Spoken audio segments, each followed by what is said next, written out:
Elders of Omobolo Kingdom, I want to present this matter unambiguously so that nobody will say he didn't understand my presentation. I want that land back, and I am going to get it.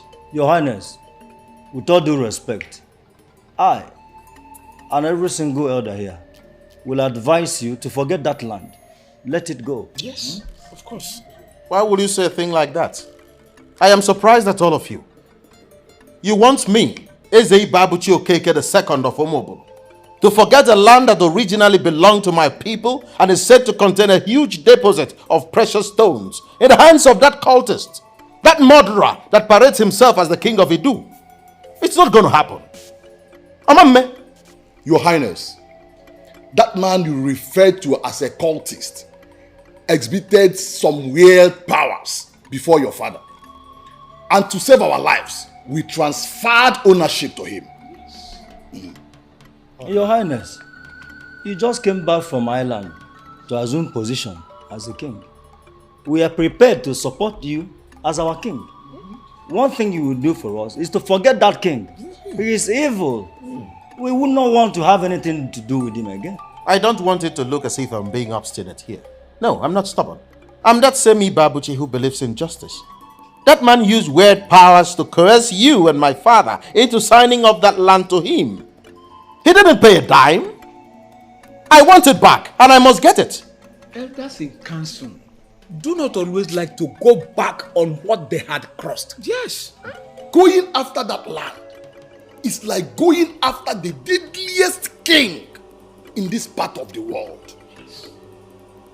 Without the land and everything in it, you will still be our king. And our kingdom will still be great. Of course I will still be your king.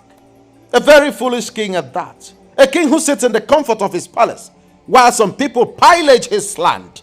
A land that belonged to his people. And he does nothing about it. Listen to me. Ekpokote Kwano must forfeit that land, or he pays me in monetary terms the exact worth of that land.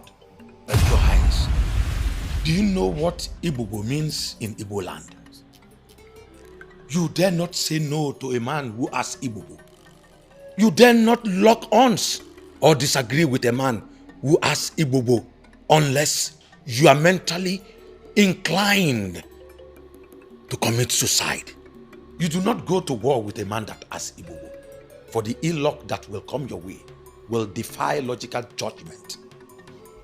Ibubo, as we all know, is an ancient, intimidating aura that accompanies great men, gods, goddesses, and potentates. And Eze, Ekpokota Ekwono, himself is that deity that asks Ibubo. People do not argue with such person. Ekpokote Ekwono was able to deal with my father. Because as a man who followed the new religion, he abandoned our traditional religion. But I, Ibabuchi, am no fool. And since I ascended the throne of my forefathers, I have been associating with Ogbuefi Amandianeze, the one and only traditional priest of Omobolo Kingdom. I must tell you, he has been a tremendous guide to me. My father never listened to him, but I have decided to change things. I believe he can be of help. Your Highness, Ekpokote Ekwono has all it takes. He has nothing. Absolutely nothing. The deity you all believe he has is not actually a deity. It's a useless charm. A charm he prepared himself. He used his wife on that charm because the woman told him to stop delving deeper into demonic operations. And as we speak, he's trying to get a deaf and dumb woman as a wife. A woman who will not disturb him. And where did you get all this? Eze Ekpokote Ekwono is going to crash. It's an assurance. I want all of you to come together. Let us reconnect with our chief priest. Our forefathers left certain powers for us to consolidate on. We have to come together and reconnect with our chief priest and seek the face of our chief. Your Highness, so you actually came back from Ireland to take us back to paganism. Let us not be deceived, please. There is nothing like paganism in the practice of our ancient religion. Everything has fallen apart simply because we abandoned the tenets of this religion for something we do not know. Let us retrace our steps so that we can finally have an edge over Ipokote Kwano and his ilk. He might claim to be the Alusi Nwelibobo of Idu, but I will tell him that I am Ofuaka Lotamano Zuorono of Omobolo.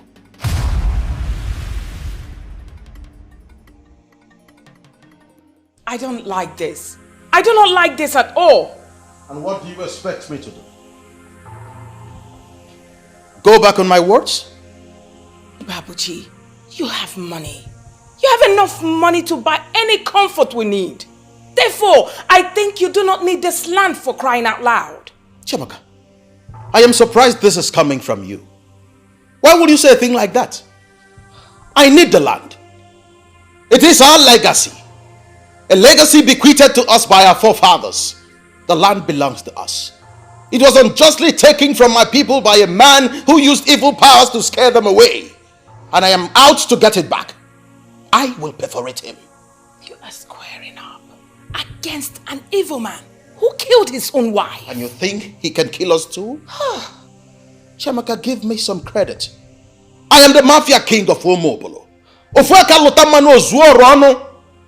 I will play this game with him and put him where he belongs. Sweetheart, what are you going to do? I ask, what are you going to do against a man who has a deadly deity in his own palace? I gathered that even law enforcement agents are scared of this man, so... Chiamaka, I think the time has come for me to demystify that man. What that froster has is just a charm. And in the epistemology of ancestral worship, charm is unknown. I will get it back and nobody will die. What's the guarantee? Truth is the guarantee. That man is a personification of evil. He's evil in human form. We are justly fighting for our rights. And I tell you something, Chiamaka. Evil can never triumph over good.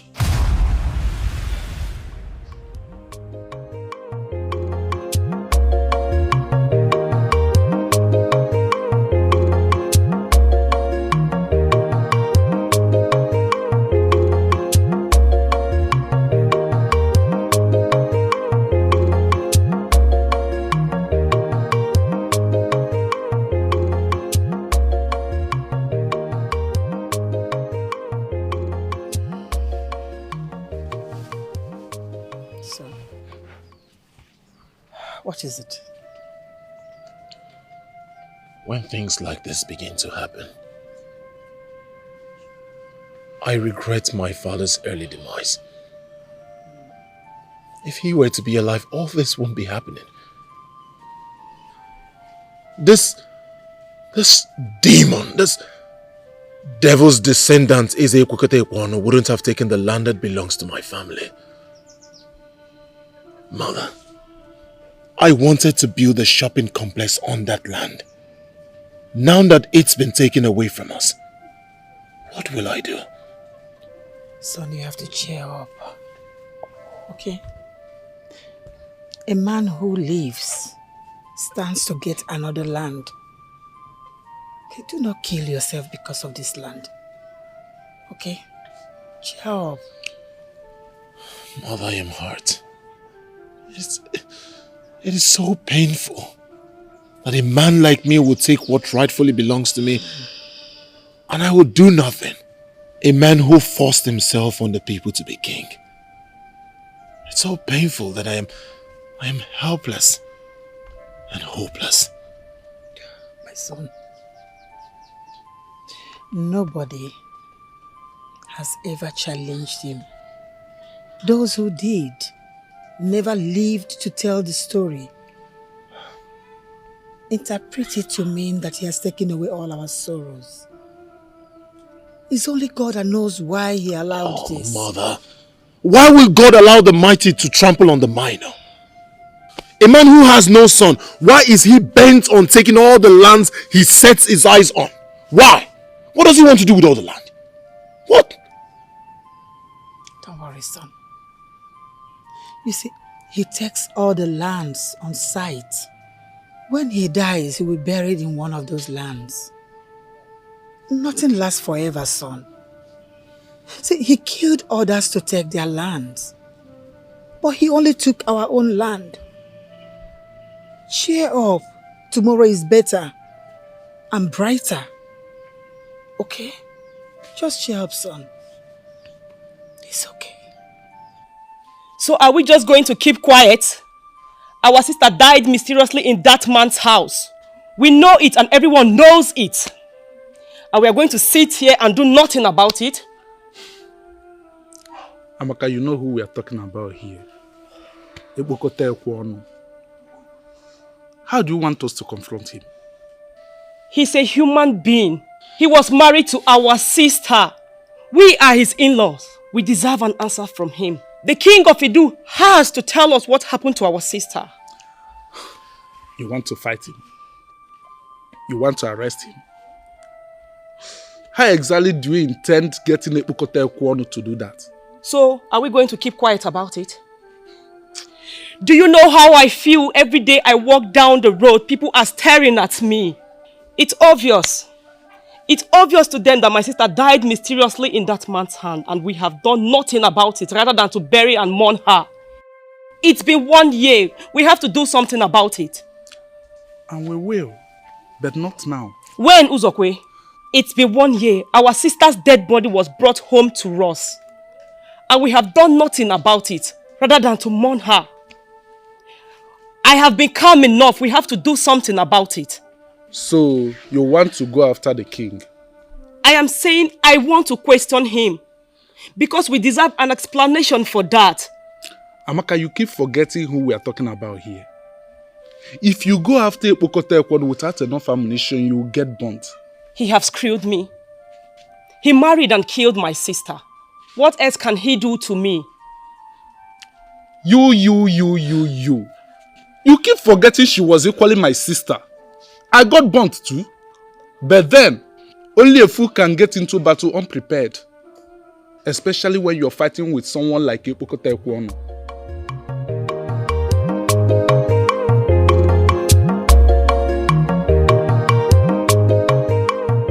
Are you saying you go to the king and ask him to explain to you what happened to your sister? Are you equally saying I can't ask him for that explanation? What if he cuts off your tongue? What are you saying? He will cut off my tongue because I asked for an explanation? You will die, leaving your husband, your children behind. The man you are talking of is a criminal that even the government and law enforcement agencies cannot do him anything. He is so arrogant that he can do anything, anytime, any day without considering the consequences. He killed my sister and he has to answer for it. And what makes you feel you will not wipe out the whole of your family for disobeying him? Is that what we have become? A conquered people that keep quiet in the face of atrocity, even murdered. I did not say it's going to last forever. All I know, every day for the thief, but 1 day for the owner. Nothing lasts forever. The day of that king will come and he will pay.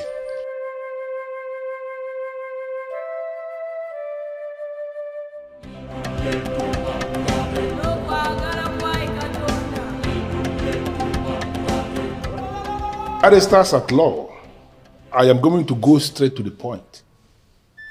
I am going to possess, and I am going to possess fully.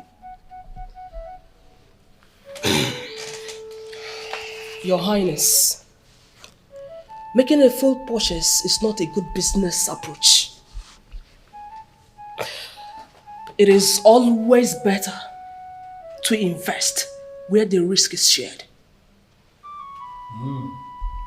I am very much interested in understanding what you mean by that. Why don't you make yourself a major investor in the business instead of buying outright? And by making myself a major investor in the business, the original owner will still be part of the business and possibly still the CEO? Yes. And then he or she may still have an edge over me, right? Does it really matter, Your Highness? The most important thing is you will be making a whole lot of profit from the investment. With all due respect, Madam Lawyer, that is not acceptable. Okay? Your Highness, if I may say... Barrister at law, before you add anything, you need to understand what is happening here. I am that all-conquering king. The very definition of man alone. Nobody stays under the same roof with me and makes more money than I do. You told me already that the business we are talking about is a stock feeder. Automatically, I understand that to mean that it's the vital business in this part of the world. I want to have it. And I want to have it faster than immediately. Your Highness, I know that there is never anything you wanted to acquire in life that you failed. I'm happy you know that. Now, if you understand me to be that man who has never failed in anything, I want you to make more effort. I want to have that business. You are my lawyers that I pay so much. Call it work. Get it done. With due respect, Your Highness, in this case, it will be very difficult because the family that The family is nothing. Forget about that family. They are nothing. You need to take that proposal that we prepared. Take it back to them. Let them study the proposal one more time. Possibly this time around, they will see the reason to bend. Because that business that I want to buy, I am going to buy it. Okay, Your Highness. We will do just that. Thank you. What is the next agenda? Yes, Your Highness, the competitor we spoke about. I don't want to talk about the competitors. Why should I sit down here talking about some fools that already constitute themselves into competitors to me? I am going to wipe them out of the face of the earth. What did you just say? Why are you jittering as if you're getting to know me for the very first time? They want to put me out of business. I was even lenient enough to have made them an offer, which they rejected. Now they have just two options to choose from. It is either they will sell the business to me and leave, or they will refuse to sell, and all of them will die in their sleep, and I will still have that business.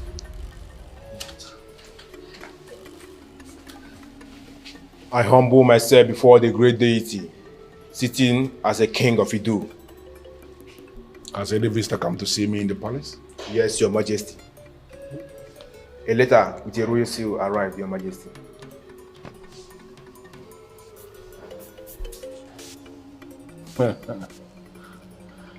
Letter from Ezi Babuchi Okeke of Umobolo Kingdom. It's very obvious that he has decided to come and pay homage to the deity king of Idu. And this will send a very strong signal to other kings. Alusin Welibobo, Adi Siengo, Imeli. Am I done with you already? Your Highness. What are you still doing? Thank you for having us. Thank you.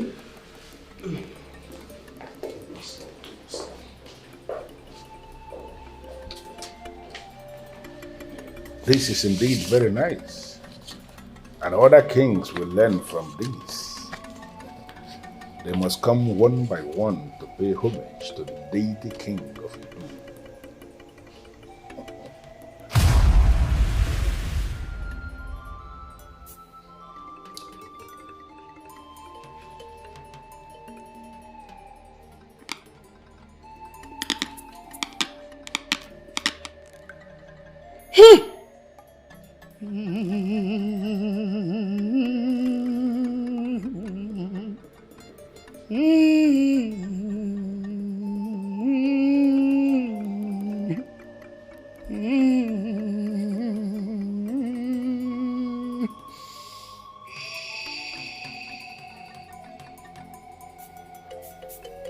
All of you acted in ignorance.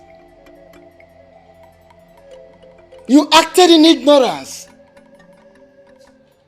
You deviated from the ways of our gods, the ways of our ancestors. You ran after a religion you know nothing about, a religion you do not know where it's coming from, a religion you do not know where it is going. You only know the few, the very few you were told.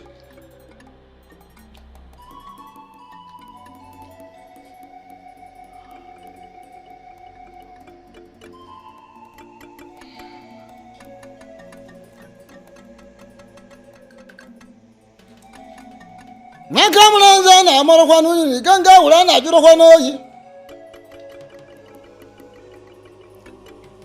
Waje kunya njikanchita na nje na arirokwa n'enu. Anyị na-abada afụ mmụọ na afụ arụzọ ọkpọọ n'ike.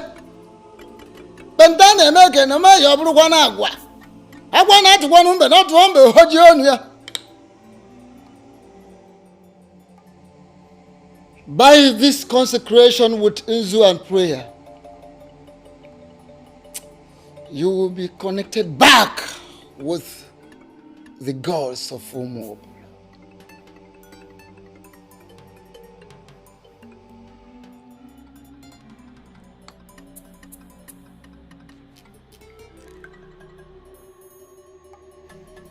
Nakamra na marakwanu ni kanga ula na juro yi.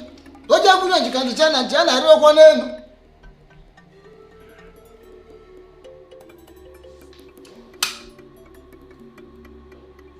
Akamulaza na marakwanu ni kanga ula na juro kwa nenu. Oja kuna jikandisha na jana rio kwa nenu.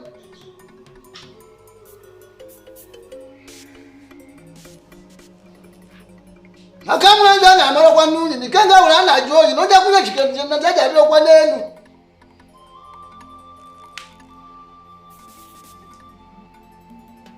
Akamulaza na marakwanu ni kanga ula na juro yi. Oja kuna jikandisha na jana rio kwa nenu.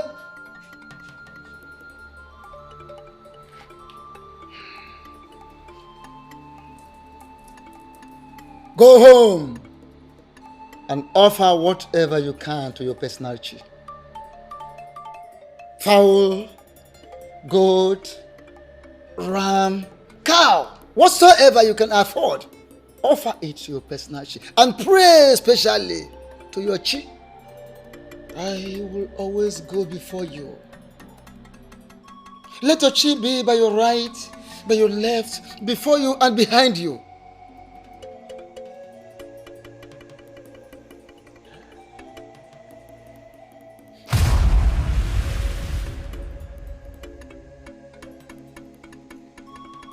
I see an oath, an unjust oath. What is that oath? I ask a question, elders in council, and you are mopping at me. I can see an evil oath staring at me. What is that oath? It is that oath that makes you not behave like men. And why am I having this impression that elders in council who vowed to guide me on this path are actually hiding something from me? We are not hiding anything from you, Your Highness. He warned us never to mention this to anyone. Who? My father? Not your father. It was Eze Epokotai Kwonu of Idu. We believe he was the one who killed your father after we signed the land off to him. You can't be serious. Tell me about it. I'm interested. Your Highness, we still don't understand how he did it. He summoned all of us into an occult room and exposed us to a decorated box inside another bigger box. The decorated box of dreaded masquerades? How did you know, Your Highness? A box decorated with images of dreadful masquerades. A box that wielded a nameless power. As we are all being suffocated, your father pleaded with him to spare our lives, which he did, but on one condition. that you sign off the land to him? Exactly. And he presented the paper there in the room, and we signed off the land to him. And he warned us never to tell anybody about that meeting. It was after that evil encounter that your father died. And ever since then, we've decided to leave the evil king alone and mind our business. Yes, of course. Now you see. Now you see that my quest for vengeance is justified. I must go after Epicmaxtv and I must get him. I won't spare him.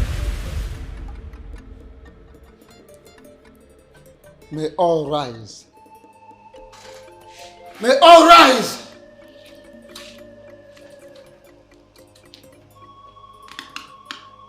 As I raise this ancient and sacred offer, the staff of Umobolo, I hereby uproot all the effects of that oath.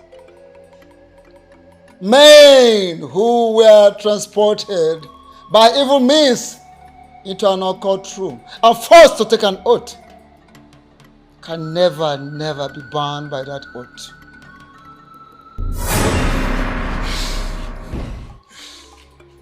Men who were transported by evil means into an occult room and were forced to take an oath can never be bound by that oath.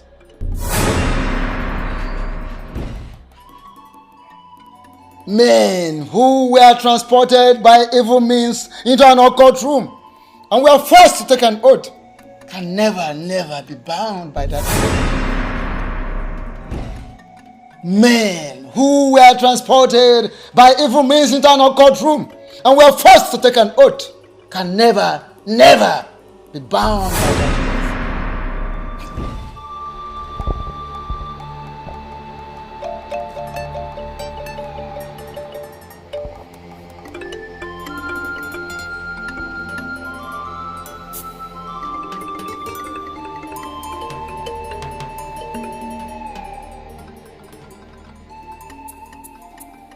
What is going on?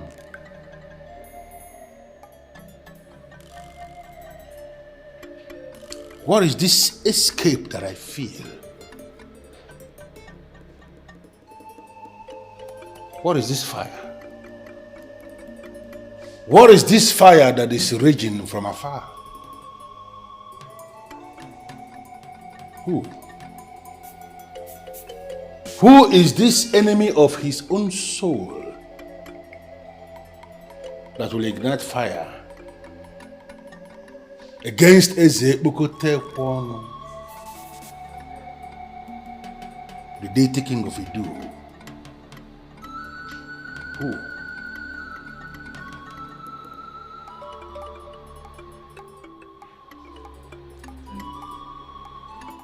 Do you know the implication of what you're asking me to do? I have confirmed that that murderer killed my father, and you're asking me to allow sleeping dogs lie? Why are you so determined to die before your time? Your father died at the age of 73. I think it is necessary to educate you properly. My father did not die a natural death. He was killed. Okay, he was killed. But at least before he was killed, your father was a well-known, powerful man of this land. Yet, this evil man was able to summon him to his palace, forced him to sign some papers, killed him after then. Did you not think that this man will also kill you, just the way he killed your father? Listen to me, my beautiful wife. I don't want to discuss this issue with you again. Allow me fight my battles and wage my wars. The man who killed my father has murdered Sleep. I don't want to begin to see you as an enemy.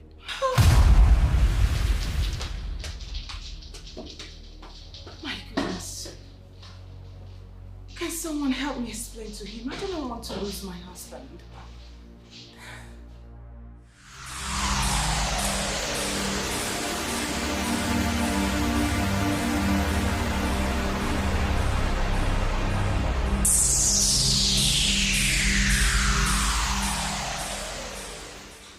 I don't know what it is,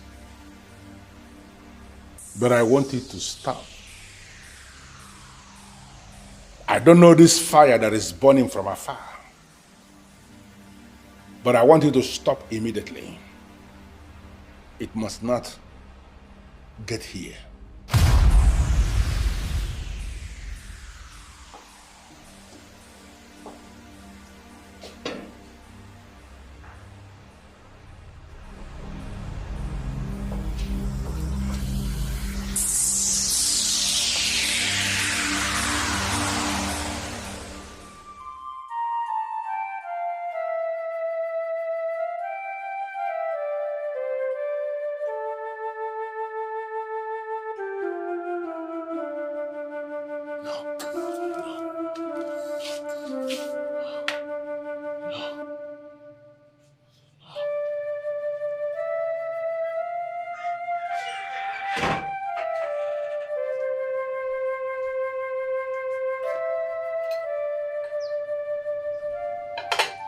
Ikenna, you've not touched your food.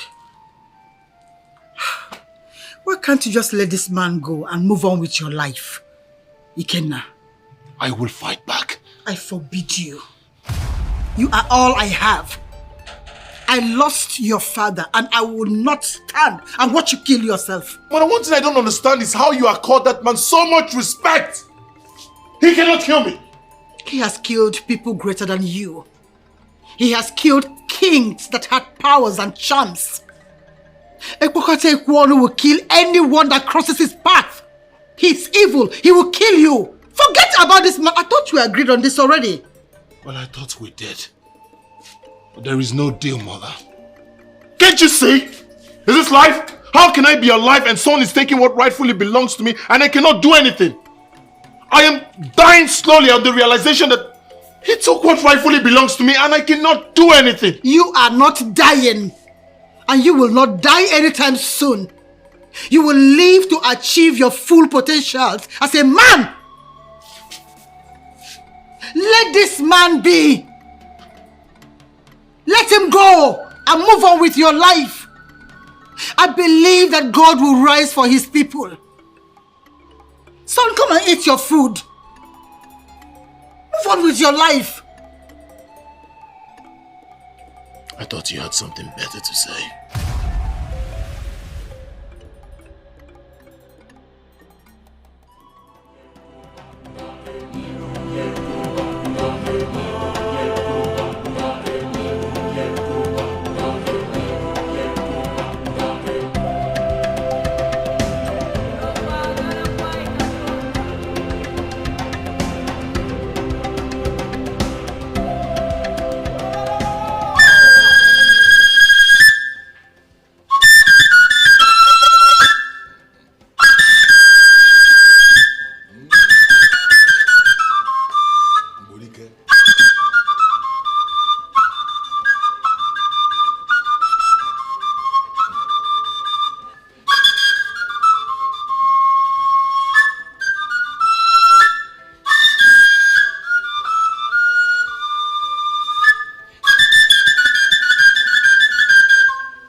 So it is true. So it is true. You actually came to see me. Were you expecting to see someone else? The truth is that I was not expecting anybody at all. I sent you a letter to notify you about my coming. Yes. I got your very surprising letter, and I must have to tell you that in my wildest dream, I was not expecting anybody who is a ruler over the people of Umupolo to come before the deity king of Idu to pay homage. The letter I sent you was for a meeting. A meeting between two men who rule as kings in two different kingdoms, separated by greed. There was no part of that letter that stated that I was coming to pay you homage. And let be clear misconception. I don't see you as a deity. You are an ordinary human being, and I will continue to relate with you as such. In one very short sentence, why are you here? I have come to make a very simple demand. That you give back Onuyi land to its original owners, the people of Omobolo. How dare you come before the deity king to insult yourself? Are you out of your mind? I didn't insult you. Neither did I insult myself. I just made a fair request. Give back Onuyi land to its original owners. My people. It's our land and we want it back. And listen to me. I come in peace. I haven't come to make trouble. And that is why I haven't said anything about my father's death. I can see you have some balls. That is why you will stand before the deity king of Idu to speak such nonsense. I will respond to you when I will respond to you. But right now, I want you to leave my palace. You said you are here in peace. I want you to equally live in peace. Leave now before I change my mind.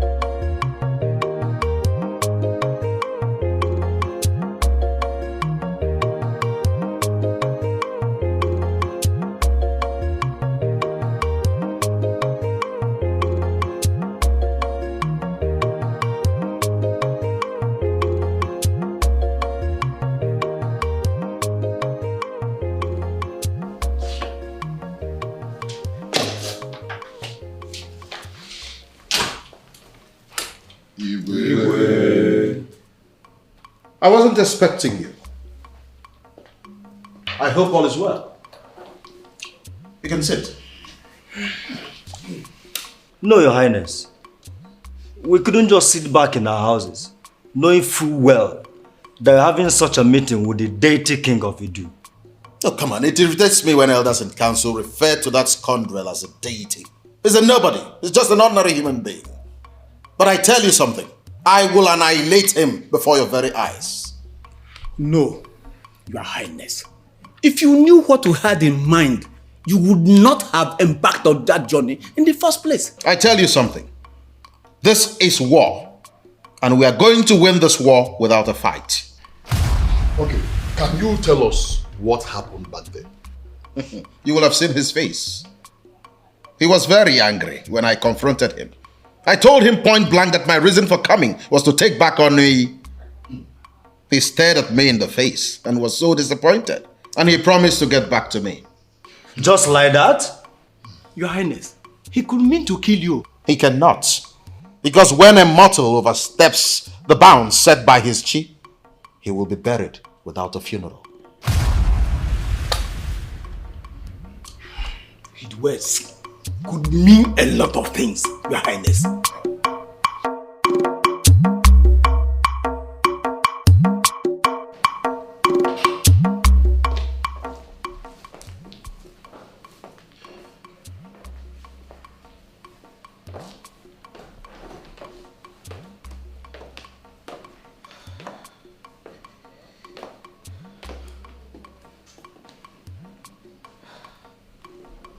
Chiamaka, can you stand on the sacred totem of Omobolo to swear that you weren't the one who invited those elders to wait for me here? And why should I swear? Yes, I was the one who invited them. And I did that because I was worried about my husband. Is that a crime? Does it really mean you don't know the man you're married to? I know you, sweetheart. I do. My husband, the king of Umobolo. My husband who returned from Ireland and cannot boast of knowing the extent men can go in that part of the world to silence opposition. That my husband decided to pay the devil himself a visit. Now tell me, why then should I sit, relax and do nothing? Sometimes when you talk, I get so irritated. I feel as if you don't know what I am capable of doing. I may not know all things, but the mere fact you went to confront that demon in human form, there's a troop of assassins coming our way. And I assure you, by the time they get here, they will shoot themselves in the head. Ebokotekwan is yet to recover from the shock I gave him today. You can bet your money on that. What exactly happened when you went to meet him? When he saw me, he was surprised. He thought I came to pay him homage. Imagine the riffraff. I told him that my reason for coming was to take back Onui land. He promised to get back to me, and I am patiently waiting for him.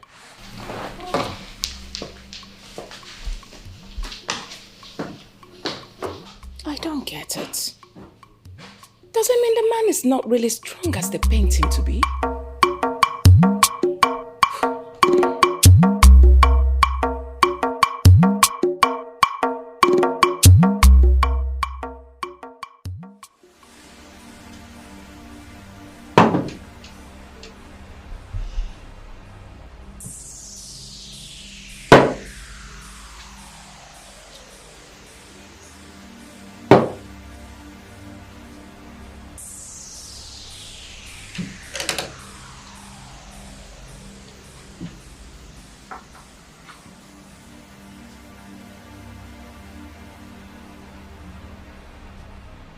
It has become a rule in my world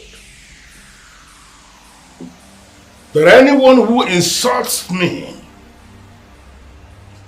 who undermines me, must be invited into this place, summoned into this place to feel the wrath of an angry king. It is only a fool that will step on the tail of an angry tiger. Ibabushi. The fool who parades himself as the king of Umubolo. I summon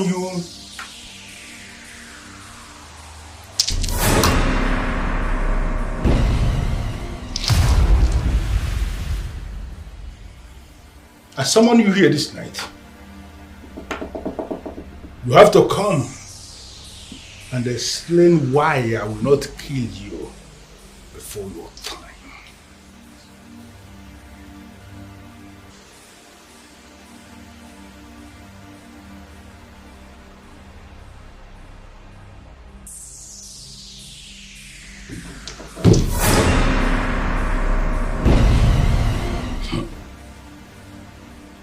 Ibabushi.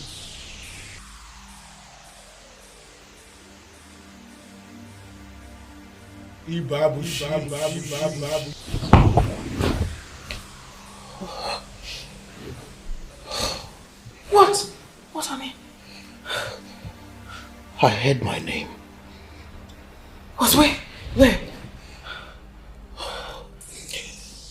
Maybe it's a dream. I think it's a dream. Are you sure it's not the voice of Ebukote? Oh, Chamaka, stop. Don't mention that evil name here. Does it mean we can have a peaceful night rest without having him in our thoughts? Well, I'm just saying, at this rate, we should expect anything. Nothing. Nothing is going to happen. I am going to win this war without lifting a finger. Not when the universe is behind us. But... No buts. Let's go back to sleep. No, I'm scared. You shouldn't be. Sleep. Okay?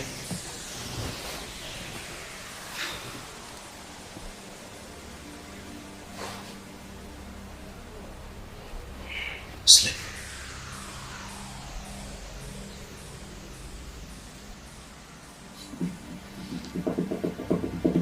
I don't know why you are playing stubborn. It was in this room.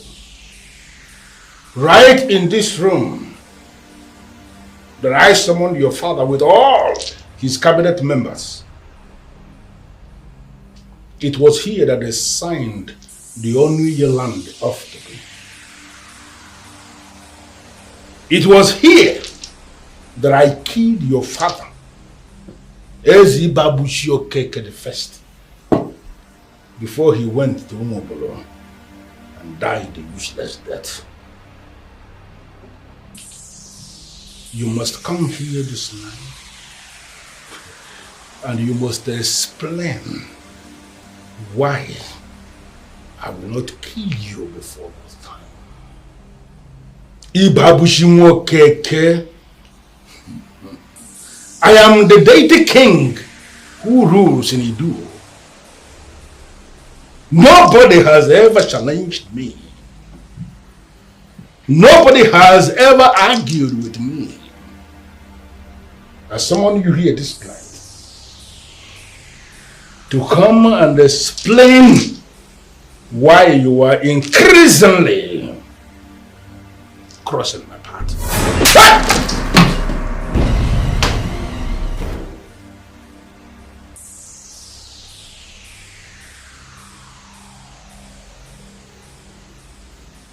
Who gave him the power? This part of the world is too small to share with anybody who is ambitious.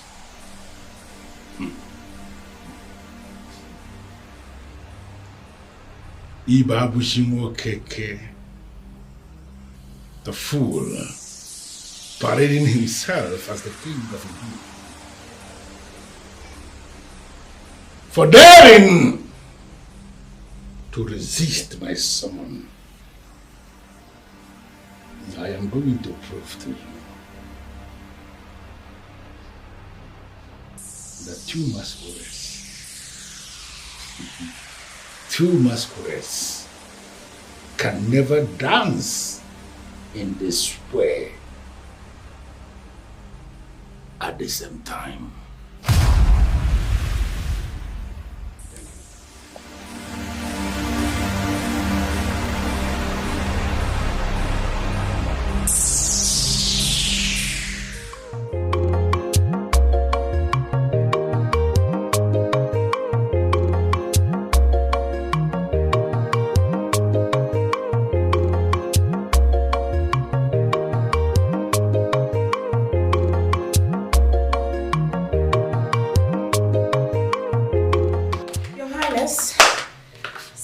the line for you. Oh, I see.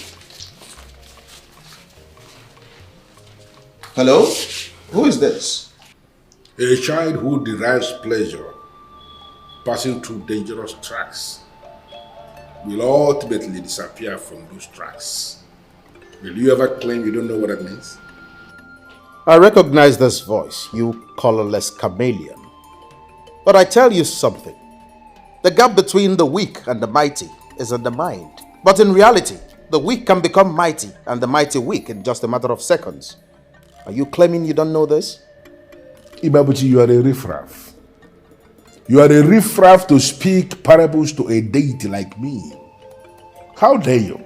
I mean, who are you to demand unknowing land back from me? The same land already swallowed by the deity. Listen to me, Epokote Kwano.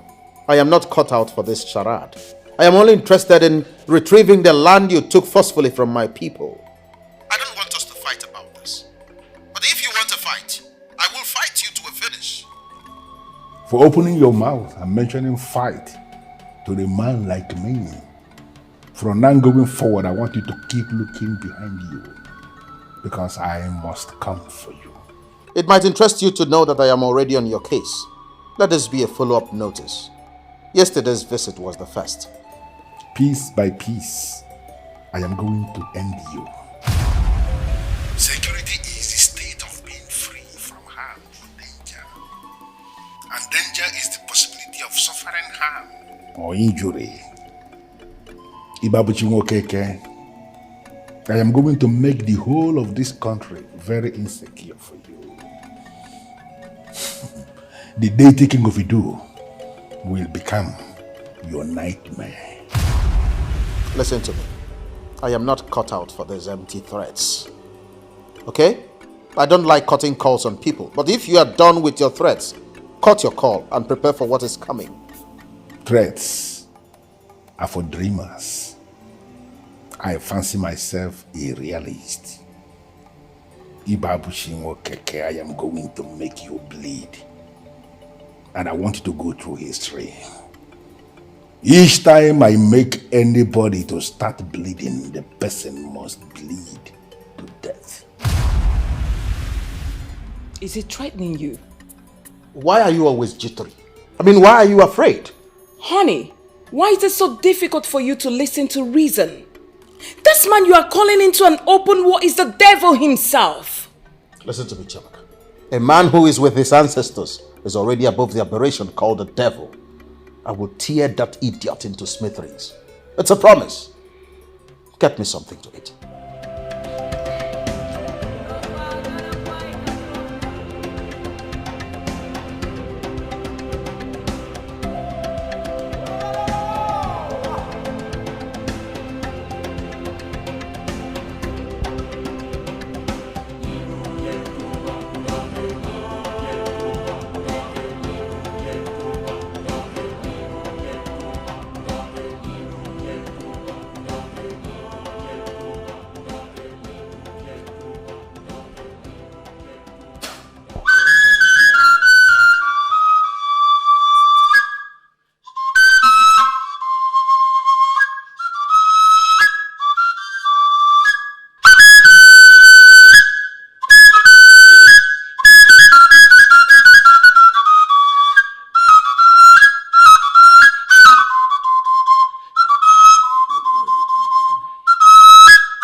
Pastor Paul, I am trying to figure out what my wife told you that prompted this unscheduled visit.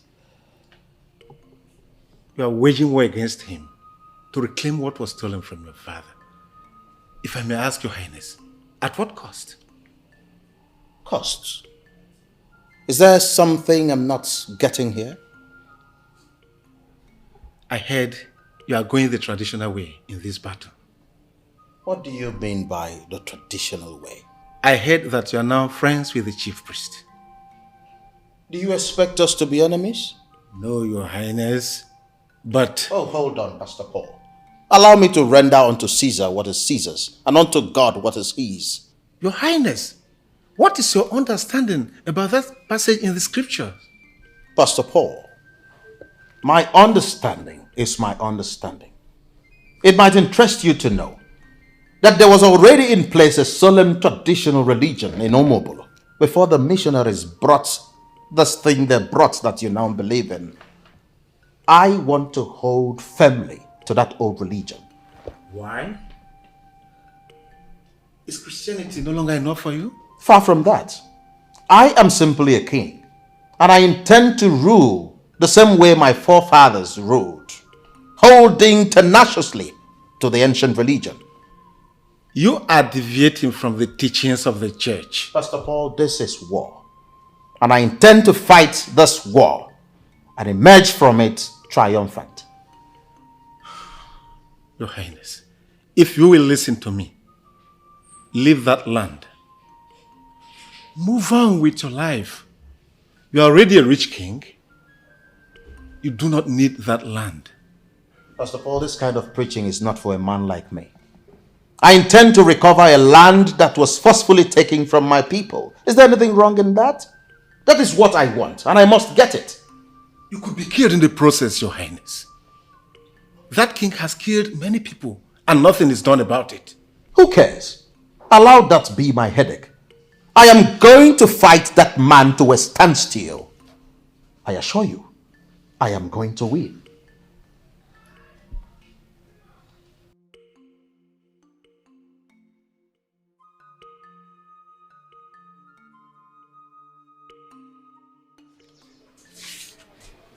My queen, I advise you pray for your husband. I don't understand, Pastor.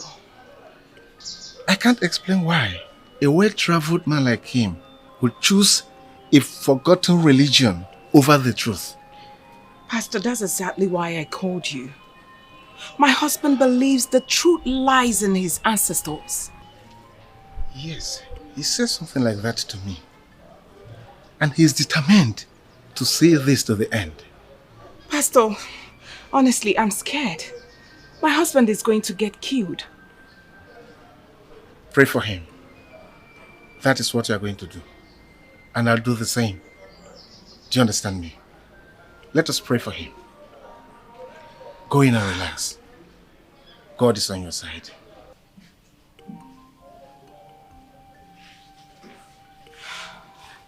Jamaka, you invited your pastor to see me without due protocol. Is that supposed to be an insult or what?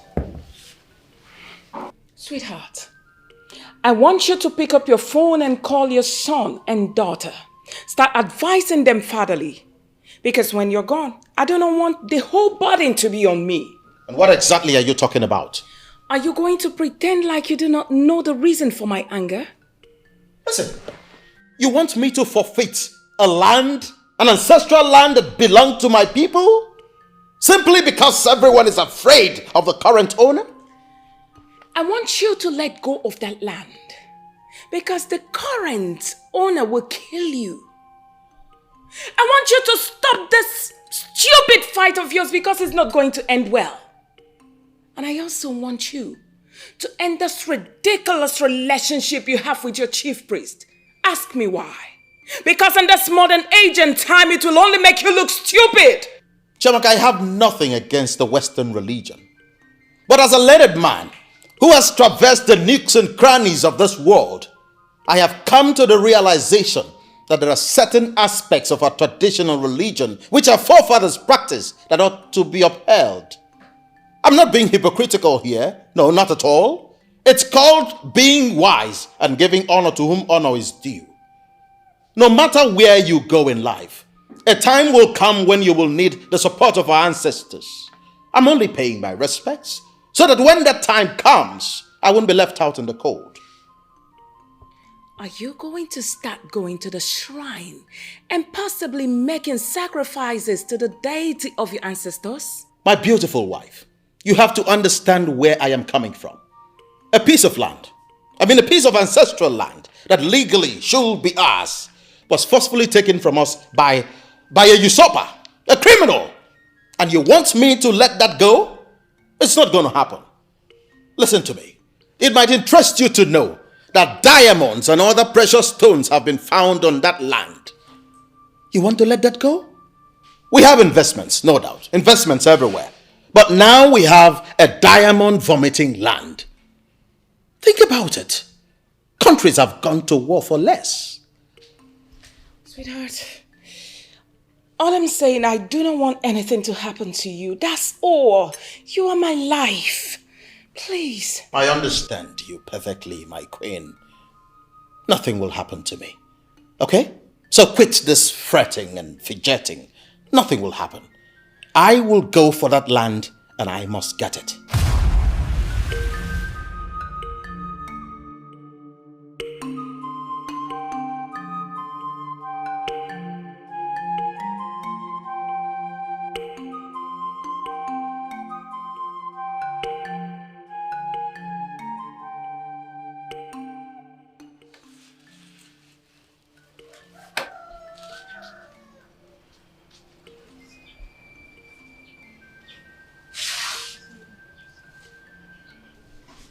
I'm thinking about the future of this family. How do you mean, mother? Mr. Linus Okori has become a wreck since he buried his son. That child was his only child, you know. That's quite unfortunate. But I don't see how that has got to do with this family. You promised me that you would get married last February. And this is August. And you haven't said anything about it again.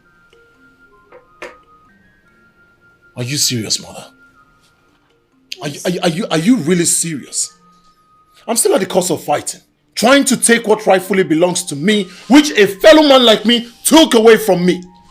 And you're asking me to go get married? Well, let's assume I get married. How do you think she would see me? A loser, a failure, a weakling. And she would continue to remind me every day of my life. Is that what you want? So you want to put your life on hold because of an evil man who does not think of anyone else except himself? You are my only son. And only sons like you should marry early. Really? Yes. All right. Let me state this to you loud and clear for the very last time. I am going to continue to fight until I take back what rightfully belongs to me. And afterwards, I will take a wife and give you grandchildren. Are we clear on this?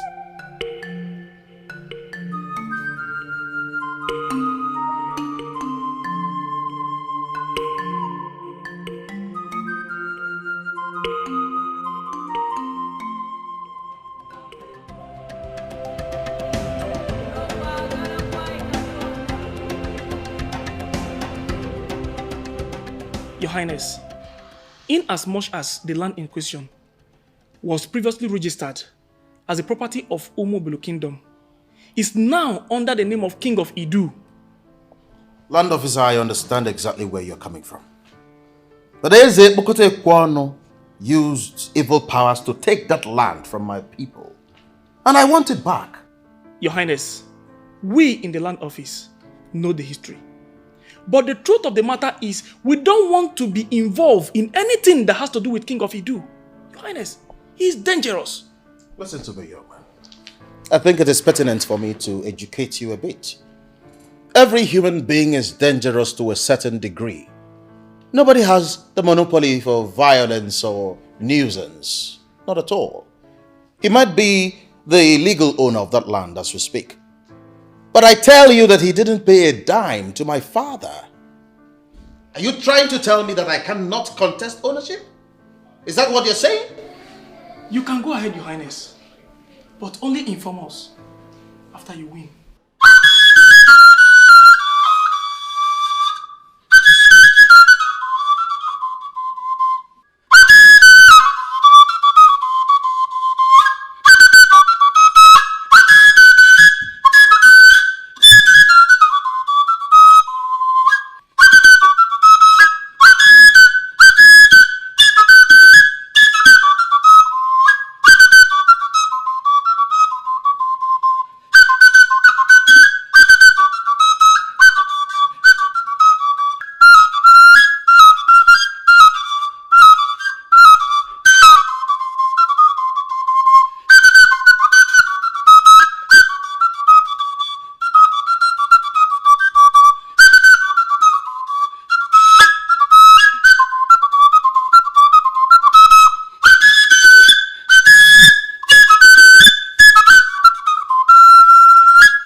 humble myself before the great deity that rules as king in the Idu kingdom.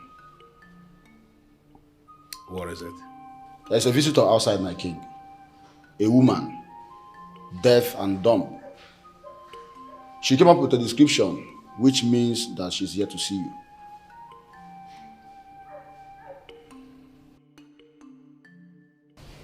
Benson. Yes, Your Highness. I read the letter you dropped in the palace suggestion box. And I must say that I was very impressed. You struck a chord that really attracted me. You said something about education. Can you explain further? Okay, Your Highness. I want to further my education in the Open University. I will still be working here.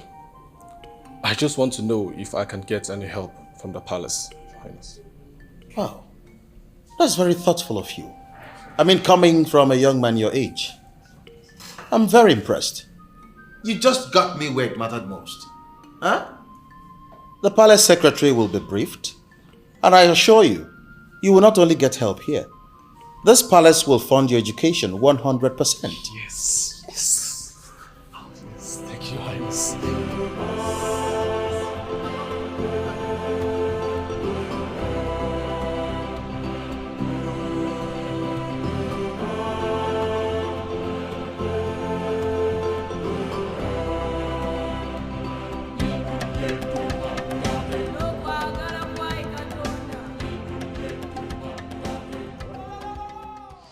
Kábíyèsí o, kádé pẹ́ lórí, kí bàtà pẹ́ lẹ́sẹ̀.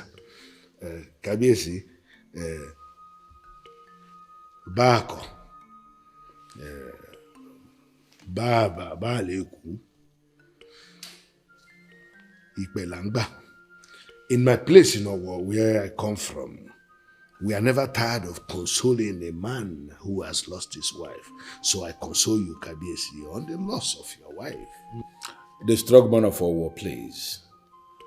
I didn't invite you all the way from Owo to come and sympathize with me on the loss of my wife. That page is already closed in my history. She is dead and she is forgotten. I'm sorry to say this.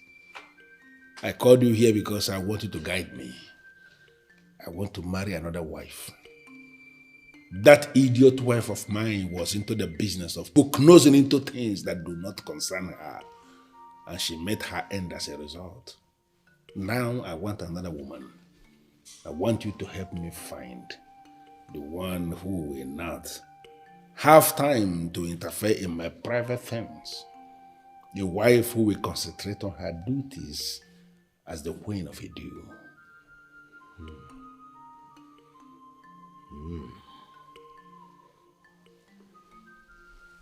Ẹyẹ mélòó tolongo wálé, tolongo ìkan dúdú oṣó, àrọ̀ tolongo òkan, ṣẹ̀rẹ̀rẹ̀ ọ̀ṣun, tolongo ṣóṣòṣò ṣùrùbalẹ̀ ṣó. Kábíyèsí, I sense two things from what you have said. First, you want to be transformed into a god so that people will fear you. Exactly. Two, you want to take another wife to replace the one you have ended. Well, almost what I just told you now. Barely. You will get another wife, Kábíyèsí, but that wife must be deaf and dumb. Are you out of your mind? I mean, how can you say that? How do you expect a king of my class to file out with a queen who is deaf and dumb? And I'm man. Kábíyèsí, it is not me who wants it. It is the gods that have designed it. For you to become the powerful king and deity that you want to become, you need a woman that is deaf and dumb to open the doors for you to become that deity which you want to be. Bẹ́ẹ̀ni, Kábíyèsí, she must be deaf and dumb. Well, I think I understand where you are coming from, and I think I understand what you are saying. You want me to marry a classy woman, vibrant, good-looking woman who can be presented as a queen. And then I will use the powers I have to transform her into deaf and dumb. Kabisi, that is not what I have said. That woman must be deaf and dumb by nature. That is, even before you meet her, she should be deaf and dumb. How can you say that? Deaf and dumb women, to the best of my knowledge, are not classy. I have never met a deaf and dumb woman who is beautiful. No. Even if when they are beautiful, you will still discover that something is wrong with their class. To the best of my knowledge, deaf and dumb women in this part of the world are beggars. Is that what you want for a man of my class to be married to a beggar? Kabisi, Rara. It is not me, oh. But Kabisi, the powers you have are able to find such a woman for you that is deaf and dumb. My advice is that when you find such a woman, Kabisi, marry her quickly, Neo. Marry her quickly. Because she's the only one who will open that door for you to go and become that deity that you want. Kabisi. Deaf and a dumb woman. Torí wípé a fi ọ́ jọba, ó ṣàwọn rẹ̀. Ṣé o fẹ́ ká fi ẹ̀ṣọ́ Ọlọ́run ni? I need no soothsayer to tell me you are the one. Beautiful, deaf, and the dumb. The deaf and the dumb woman I've been looking for. I know you may not hear me, but I am convinced from the deepest part of my heart that the forces I am obedient to are the ones who brought you here today to assist me fulfill a very special purpose in my life. You will come with me now. You will come with me.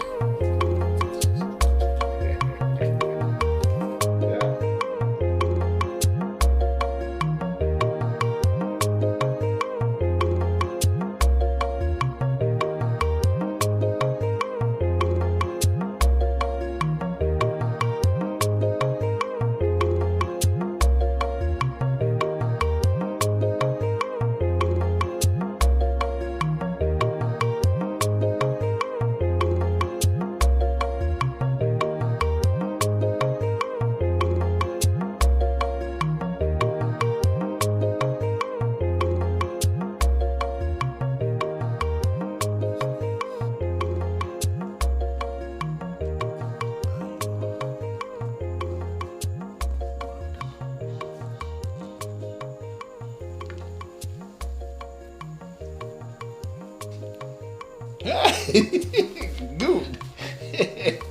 Beautiful. In that case,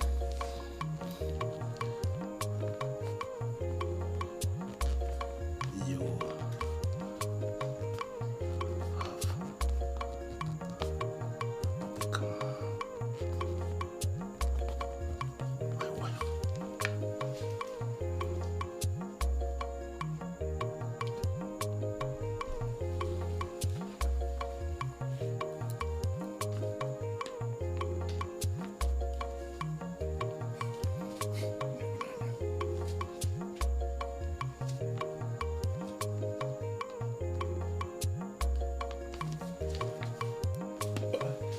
Okay. So, what is your name?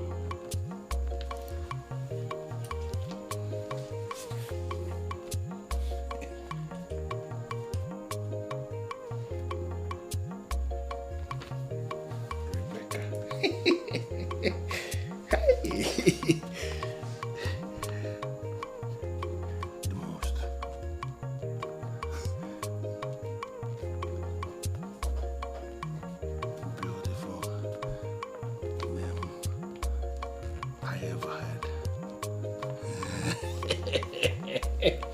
She's closing her eyes. She's even child. Good. Okay. Should I take that?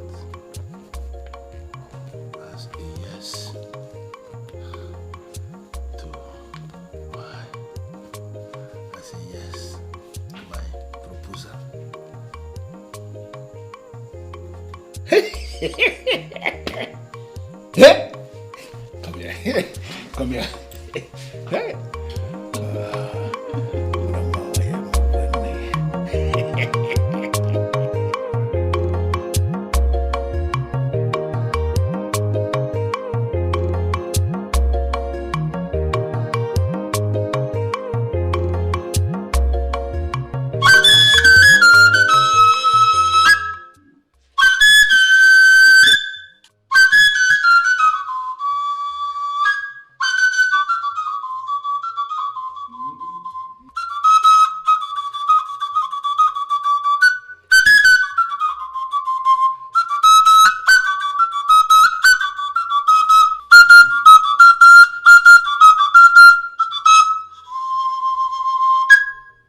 You were saying something. Yeah, Your Highness. How can you say you met a woman yesterday and today you want to marry her? Well, Ishie, you were wrong when you say I want to marry her today. For I have already married her. That same yesterday I met her.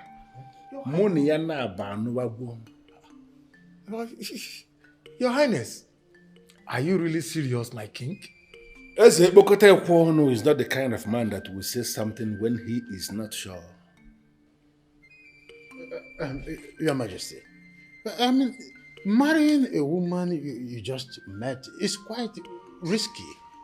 Why don't you give out some time to enable us assess her, or even you, so that we will be able to... Hey, shut up!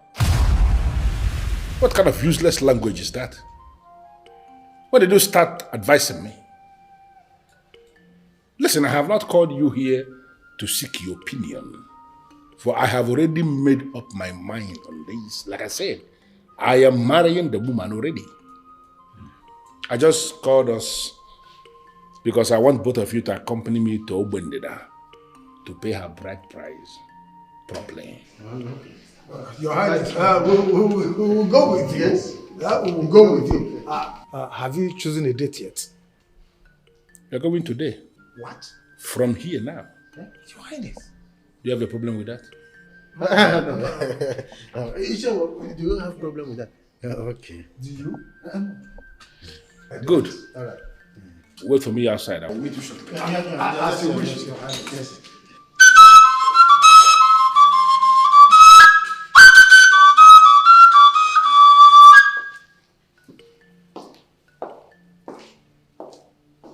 I have tried stopping him, but yet my husband is so determined to go into war with this devil. Then you allow him do what he wants to do.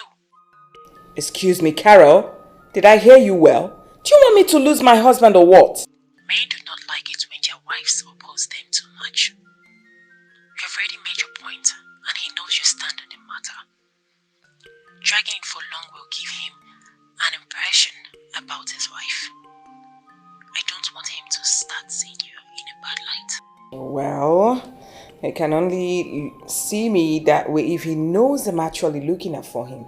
That's it. You're married to a king, not just a king who just became king from nowhere. Your father-in-law was a king, and his son got prepared for the throne. There is a way kings reason. Do not oppose him longer than you have done. It can go bad. I have heard you, Carol, my lecturer. He's alright. He's alright then. I'll call you later.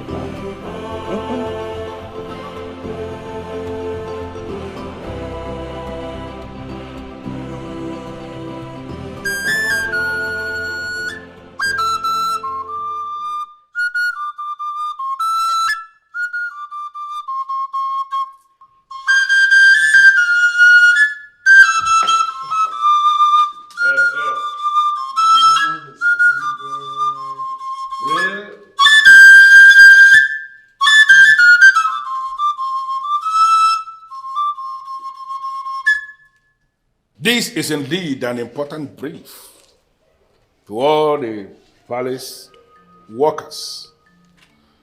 Standing here is a beautiful woman of Obendida Kingdom, who is now wife to the king, and she is the queen of Idu. These two elders who accompanied me to Obwendere to pay her bride price can attest to the fact that we married her in line with the marriage laws of Obwendere people. Your Highness, our Queen, as the leader of the elders in council, I welcome you to this palace, where the ancient staff of Idu Kingdom rests. You're welcome, and your stay here will be glorious. Our Queen. There is something that you are missing that I need to clarify you. What's it, Your Highness? You followed me to Obwendere to pay the bride price of a woman that you did not even see. She is the one. Yes. The beautiful woman of Obwendere that I have married, who is now the queen. Yes. But she cannot hear you because she is deaf and dumb. Your Highness, you said I am certain you heard me.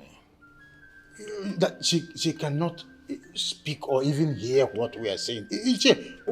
I not. Do you have a problem with that? No, I cannot have problem with that. I have not always have problem with your orders and Good. I like that. Yeah. You see, she is the beautiful woman of Obwendere. Yes. And she is now the queen of Idu. Yes. And nothing can ever change that. Yes. Uzondo. Yes, Your Majesty. Please get something very nice for the elders to drink. Yes, Your Majesty. I will be back with you shortly. Let me take her back to the room.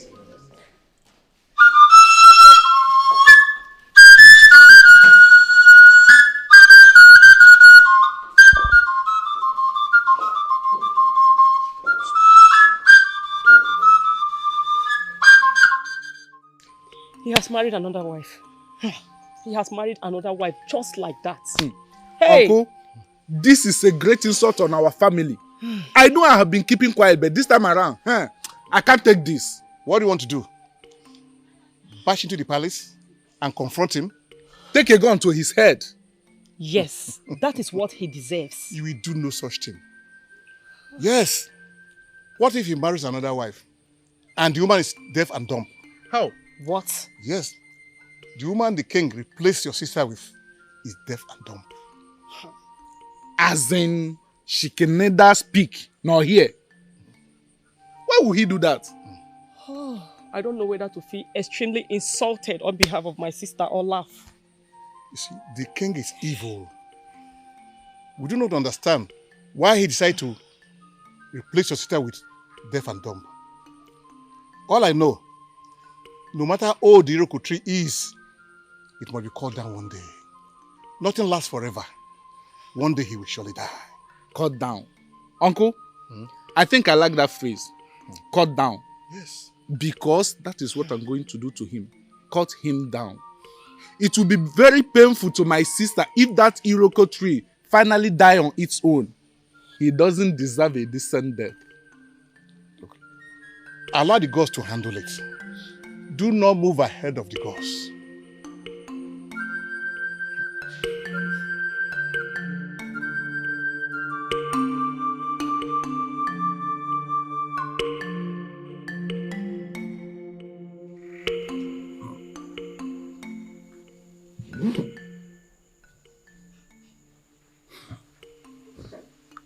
Deaf and a dumb woman.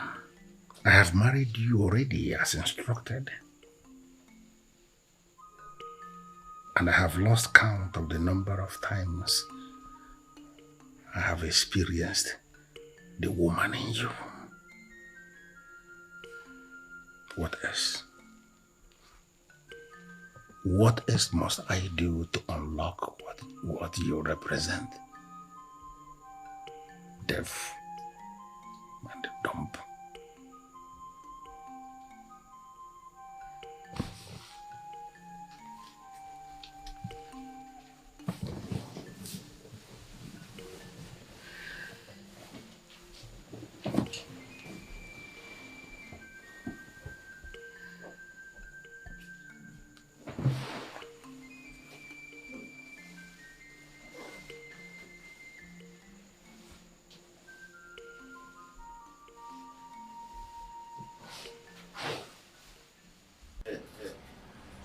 The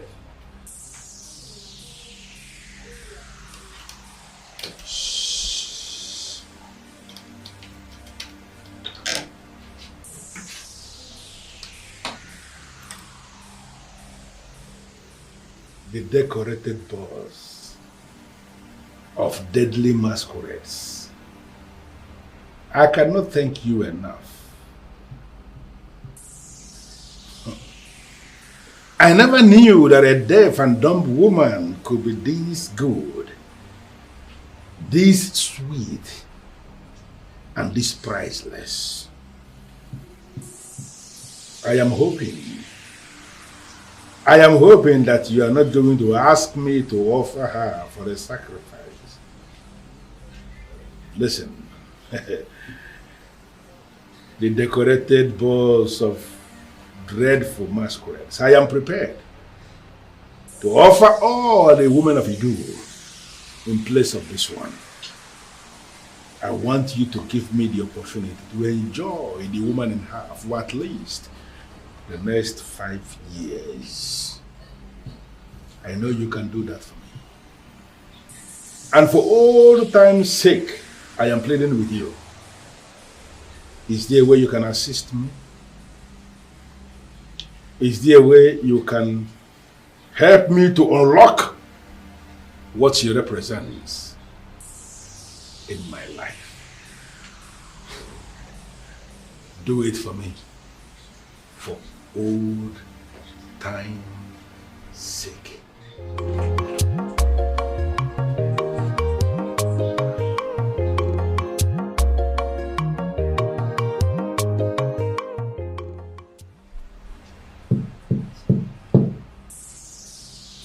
The dreaded boss of deadly masquerades.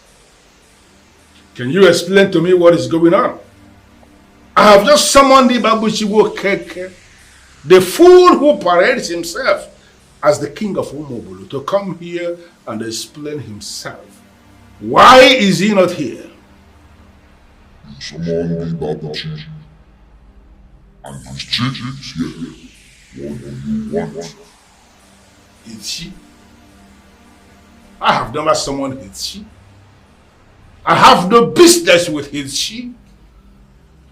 I want to deal with Ibabushi Okeke, the second person. He has committed a whole lot of atrocities.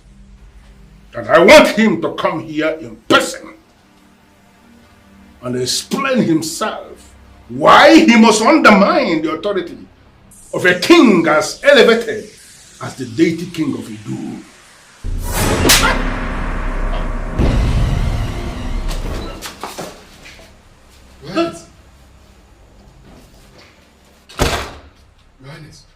What are you doing here?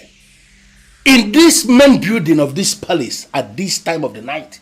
Your Highness, I'm sorry, Your Highness. I heard someone scream. That's why I came up. You know it's my duty to protect the palace. Hey, protect which palace? Who told you you are the one that protects the palace? Didn't I warn you and all the people working in this palace that nobody must come to this main building once it is 10 p.m.? Didn't I warn you? You did, Your Highness, but nothing. For attempting to see what you are not even qualified to see.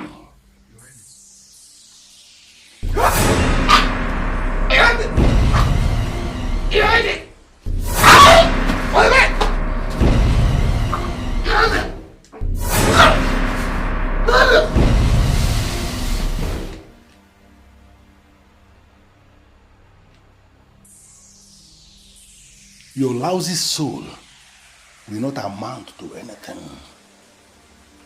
Even your corpse will not be buried.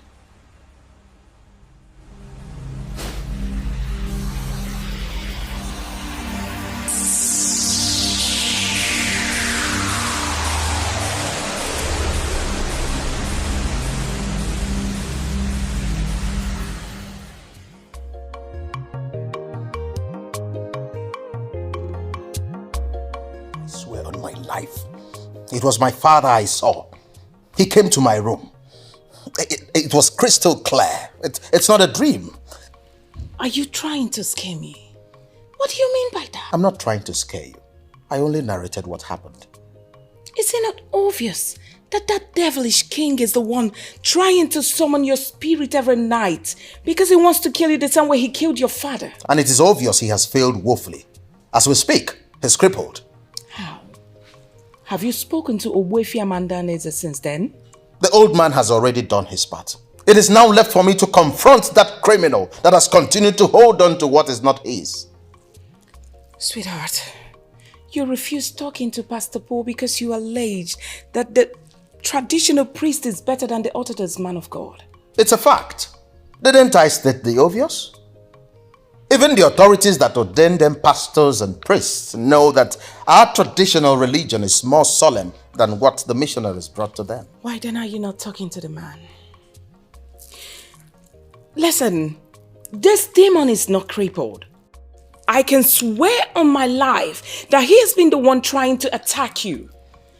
Honey, talk to the priest you believe in. At least it's better than doing nothing. Please. The strong man of our war, Kabiesi. Finally, I have married the deaf and dumb woman like you instructed.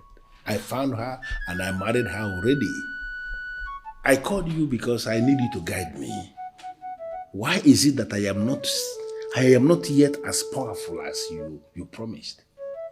Why is it that that enemy of my soul is still not down yet? That enemy of my soul who is parading himself as the king of Omobolo, he is still alive. Just last night I tried to summon his spirit and end him once and for all. Not only was that process truncated, but I was slapped by his sheep. Agbedo, Kabiesi. Somebody slapped you, Kabiesi. Ha! Kabiesi, that slap from the dead man has already stopped everything, no? The strong man of a war. I did not tell you that I was slapped by a dead man. I was slapped by his guardian angel, who is she in this part of our world. Ah, Kabiesi. Afijo gbawa. Afija gbawa. Bí àbájọ, bí àbájá. Kasha ti gbawa ni. Ló bá tán. Kabiesi, a slap is a slap. If we do not use because of yam to lick the oil, we will use because of the oil to eat the yam. A slap is a slap, Kabiesi. But the thing is that it has stopped this process. And then there is only one solution for you for now. And what is the way? Kabiesi, you have to get another wife. What? Benny Kabiesi. Because the deaf and dumb woman is not giving you what you need. So, you have to get another. But you did not tell me that I can have two of them. Kabiesi, because signs are showing that she's not the deaf and dumb woman you should have. So you should get rid of her. Benny. Are you saying I should kill her? No, Kabiesi. I have not said you should kill her. Just divorce her. Why are you saying that? Can you be saying that kind of thing? I practically force her family members to release her to me as my wife. How can I possibly go back and say that I want to divorce her? It's going to sound stupid and make me look basic. Kabiesi, I am beginning to see the hand of the monkey in the soup. Which monkey and which soup? Kabiesi, from the way you sound, it looks like you have already started falling in love with this one. The strong man of war. I never knew that marriage to a deaf and dumb could be this sweet. The woman I'm telling you about. Too sweet. Kabiesi. No matter. The woman is beautiful, no doubt. You will use sense to deal with some things when we are another. But Kabiesi, the truth is that you cannot have two of them. You can only have one. Yes, man, Kabiesi, only one. Then you have to look for another means to deal with that your friend, enemy. Kabiesi, Babushi. Yeah, before it is too late. Ben, Kabiesi.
again? You are still passing around. We should be leaving already. Chiamaka, Yes, darling. I have very strong instincts, and I try as much as possible to obey my instincts. Something tells me that this suggested visit to a psychic is not appropriate. We are up against a very formidable foe. A man who is deeply rooted in the occult. And the best way to handle him is to go the traditional way. I am convinced that your psychic cannot do anything about this. Oh, come on, sweetheart. Trust me on this one, okay? I know your chief priest is a good man, no doubt. I know he's doing everything possible to guide you, yes. But believe me when I say there is nothing wrong with you briefing another authority. Yes. Okay? Now you tell me. What do I tell him when we get there? Don't tell him anything. Even though I do not know how those guys work. But they will solve this without even hearing from you. True. All right. It's okay. But one more thing. I don't want you to gloat over this. I don't want you to take credit for this. That you convinced me. For I am not convinced.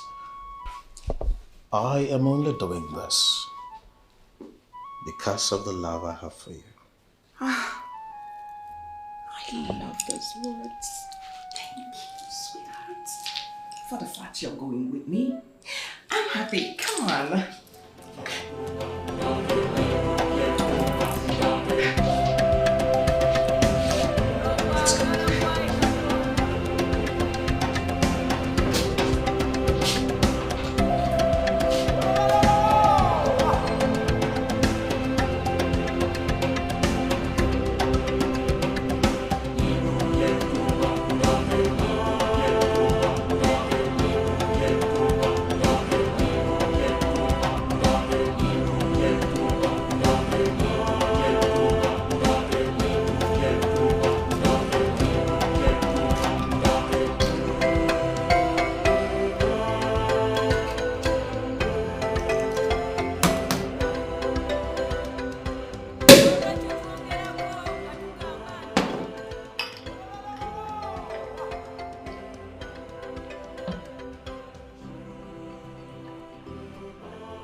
You know, I know you may not understand why I am this excited. They are going to catch that idiot and then they are going to kill him. They will cut his remains into pieces of meat and feed the hungry crocodiles. I keep forgetting that you are deaf and dumb anyway. But I am indeed very excited because my enemies are going down one by one. Hey, drink up, go, mommy.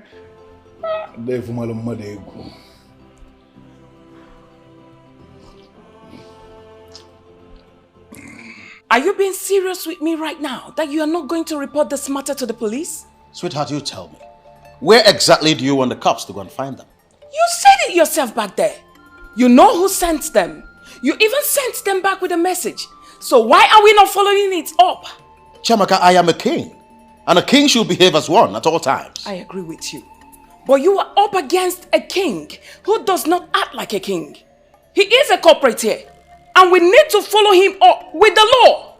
I am highly elevated in the real politics of Igbo land. Ebokotekwan is a failure, and do not expect me to join issues with him.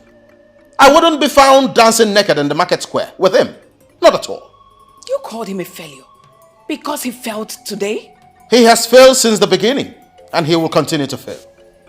Why? Why are you been stubbornly relaxed about this whole thing? Why?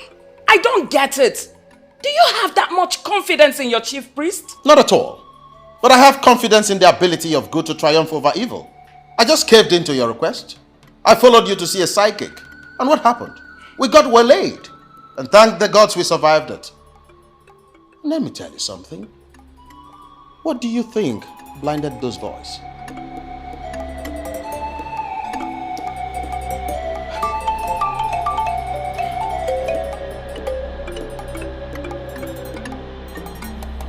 What did I just hear you say? You went blind before the fool I asked you to go and kill? What are you saying? Are you mad or something? What tales are you telling me? Okay, what happened now? You can see. Now that he's no longer there, you can see. You know what? Get off my phone. I said, get off my phone!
You are doing.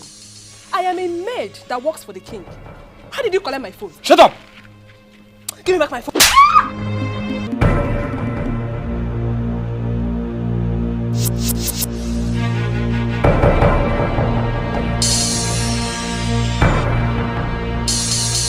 You are the cook in the palace, aren't you? I am. Good. From now henceforth, you have become my sister. How? I don't even know you. You are supposed to be saying okay. Okay. Good. As we are stepping out of here right now, you tell anyone who cares to know that I am your elder brother and that I've insisted on following you to the palace today to see where you actually walk. How is that even going to be possible? They know my family. Okay. There is always a family member they do not know. And I am that family member they do not know. As we speak right now, your parents have been kidnapped. Shh. And any attempt from you and my mission to the palace today fails, they will die.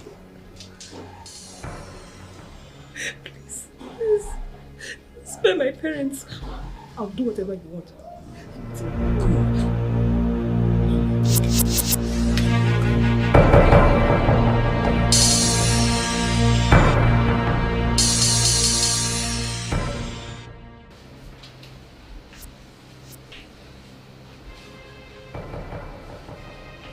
Where is your kitchen knife?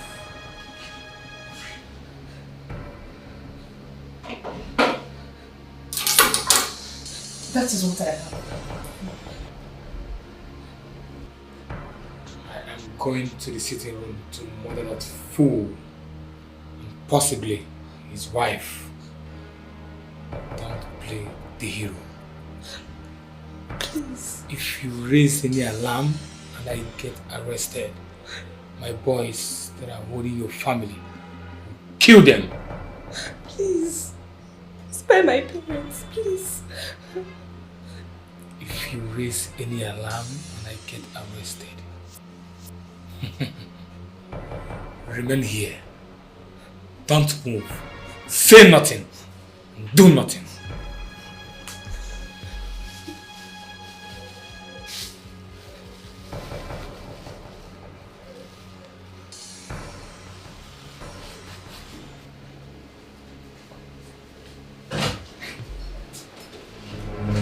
God, please help me. Please help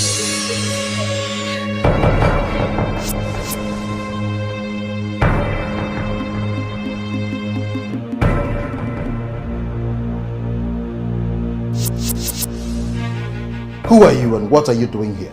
You will soon find out when you join your ancestors. How dare you?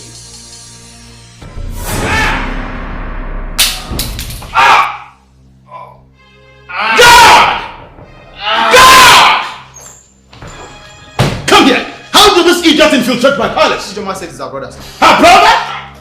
Where is she? Ijoma? Is it true? Is he your brother? Talk to me! Is it true? I'm talking to you! Hey, come back! Don't pursue him! Leave him alone.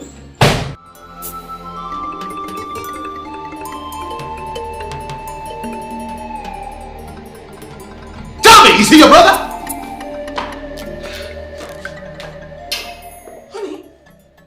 What is going on here? And who was the person I saw through the window running off the gate like that? A criminal. What? There was an attempt on my life. Criminal? You know what? I want to concentrate. I want to be left alone. You go, go, go, go, leave.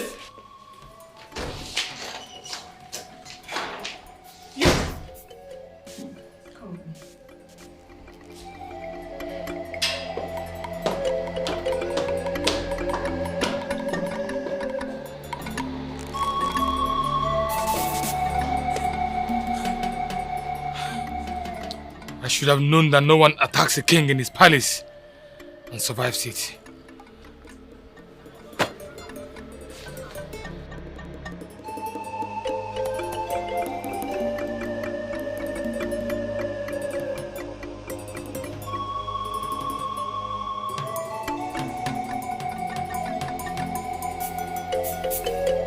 Your Highness, I didn't have a choice. He said they have already kidnapped my parents and that they will kill them if I didn't let him into the palace. He forced me here and he seized my phone, so I was unable to do anything. Please, I'm sorry, Your Highness, please. I'm sorry. I'm sorry.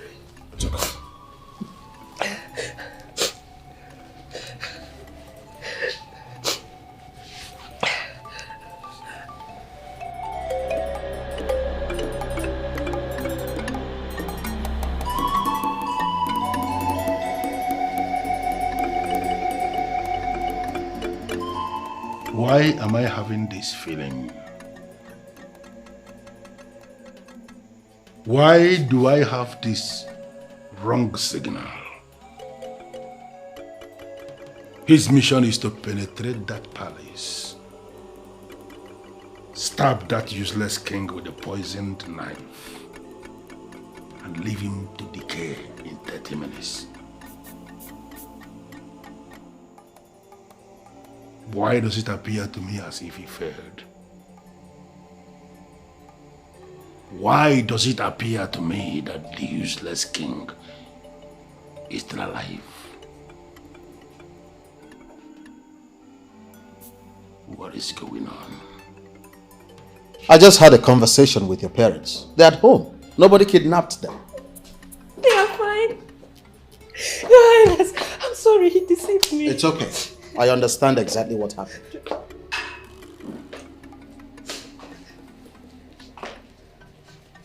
Your Highness, I do not know what you were planning. But this girl who brought in a criminal to this palace is fired. No, she's not. She's not. Get back to work. Sorry, my queen. I don't get it. What do you mean she's not? Come on, Chuck. That young girl was afraid. The fool made her believe that he had her where it mattered most. And why do you want to make her a victim of Epokote Kwano's stupidity? The most important thing is that he tried and failed. Do you know this girl might be working for him? Have you thought of that? You know that is not possible. Oh, come on, Your Highness. I'm not comfortable with this at all. Children, if I must tell you, there is always an edge I have as a king.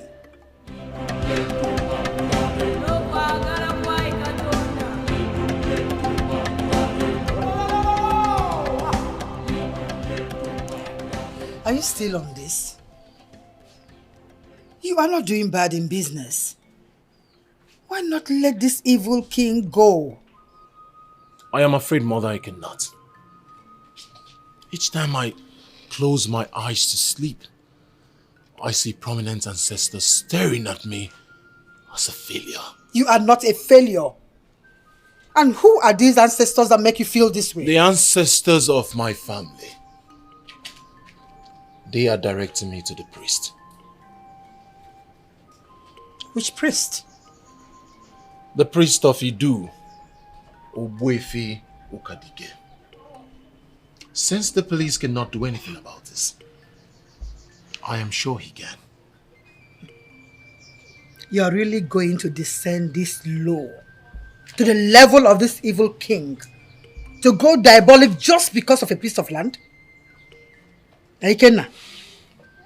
Visiting the priest is not going diabolical, Mother. It's to seek for solution. I am sure something positive is going to come out of it. Trust me, Mother.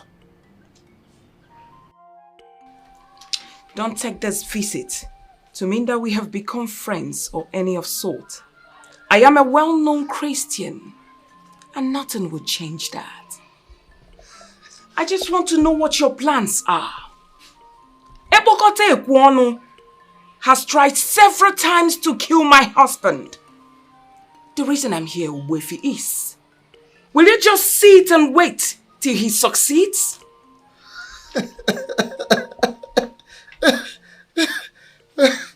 I'm one guy more grim. When I'm more grim, and have UGEZE. Well, first of all, I have to tell you this. On this earth plane, there are so many kinds of religions. People are free to associate themselves with any of their choice. Oh yes. That you belong to another religion does not make you an enemy to me.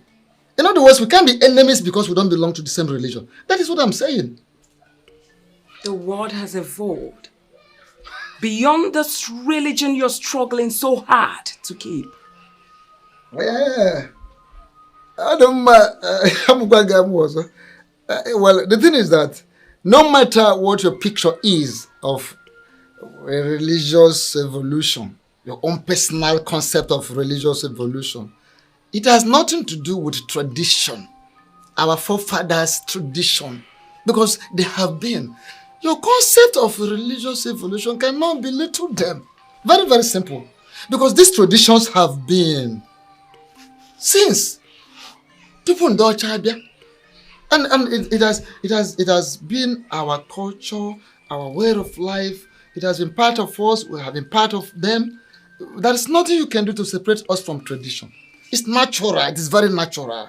Another thing is there are some sacred culture and tradition that you cannot neglect. Whether you recognize them or not, their effects are there. So another one is the white man has his own to maintain. He maintains his own over there, wherever he's coming from. My queen, can I ask you a very simple question? Why can't we maintain ours? You and I. I need an assurance from you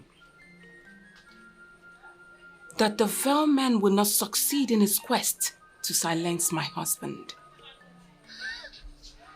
Oh. Well, the truth is that your husband has the full support of our ancestors. Because he has not soiled his hands in evil. And if you must know, that is the greatest protection whatsoever. Aka mmadụ ide ọcha. Ogwu awele kala ogwu awele niile bụ aka gị ide ọcha. Of course, your husband has his hands clean. Wefi, you are the one misleading my husband. And I tell you, should anything whatsoever happens to my husband, you would have me to contend with. I'm going to laugh. Well, listen to me. I hope you will also remember, you will not forget to give thanks and praises to our ancestors at the end of the day. If finally nothing happens to your husband. But you have to appease them. No, if nothing happens to your husband, will you remember to give praises and thanks to our ancestors? Strong man of a war. I called you because I actually need you to explain what is going on to me. I have done everything you asked me to do, but somehow, nothing is working. Things are not working according to plan. Can you please explain? He must be a very strong adversary indeed. But don't worry, I will send you a present very soon. What kind of present? The kind of something that you will use to finish the man once and for all. That something I am talking about is the one I have used to bring down many men of God. Those ones who claim themselves to be men of God. I have brought them down with it. I think I like that. I like that. So, when I finally receive this present from you, how am I going to use it? Kamisi, I will explain it to you. Matukafunre. You explain now. Kamisi.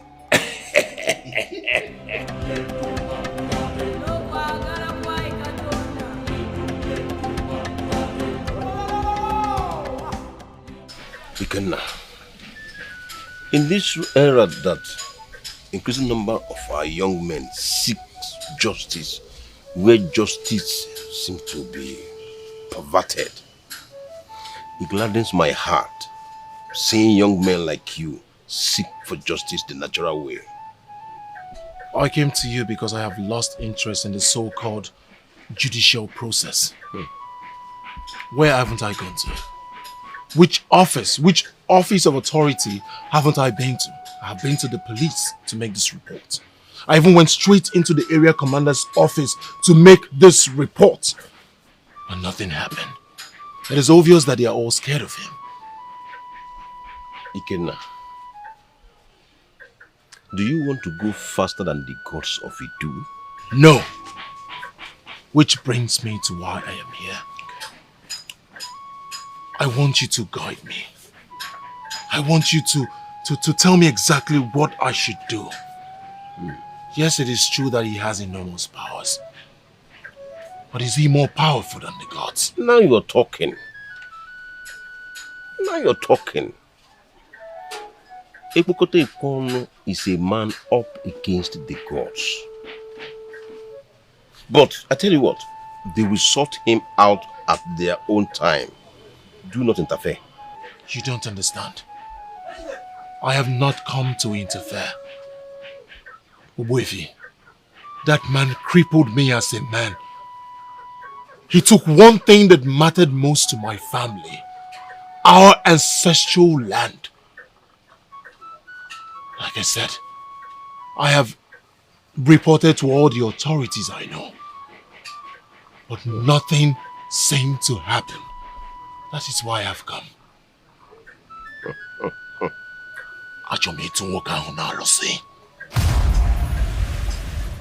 Ikenna woke Kodipo. If I advise you as your priest, will you heed it? I don't have a choice. Good. Allow the gods to wage this war.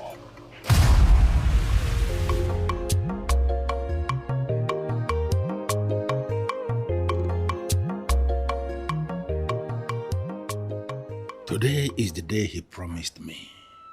The day he will send me the effigy to kill that fool that tampers with my peace. Why is the parcel not here already?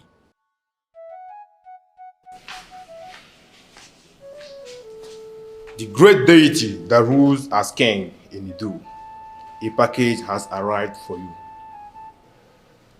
Is it from a war? Yes, Your Majesty. You may leave.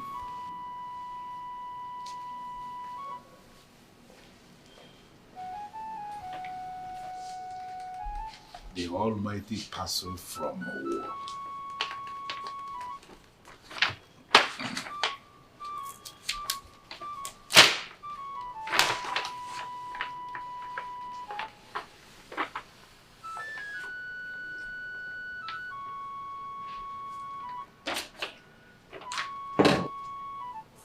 The great effigy from a war. Look at the fool. The fool who has decided to tamper with my peace. Today is your end.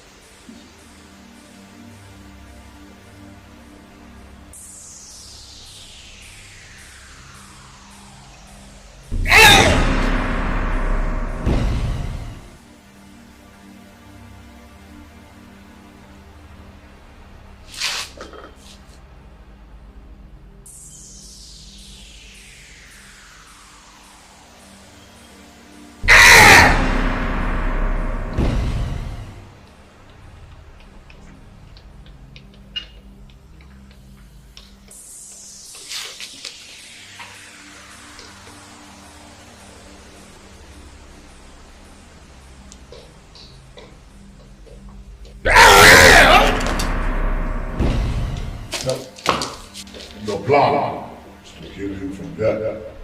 I will never allow you to succeed. Who are you? Who are you to say that to me? Who are you to interfere with what I am doing in my house? Do you want me to handle your second death from here, right now?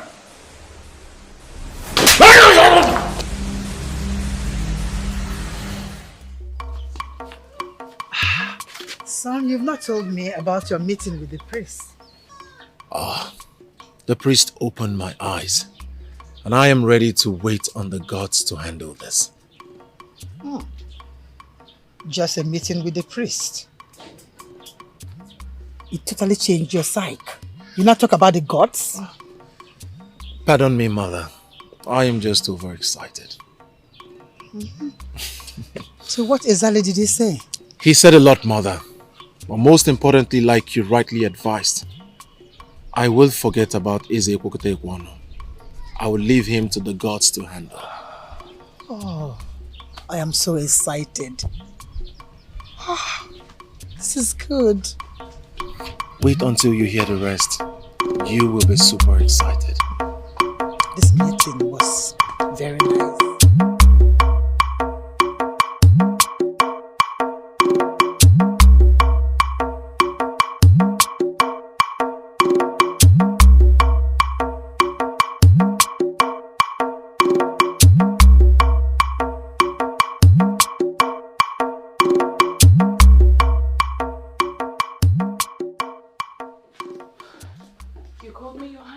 Yes, I called you.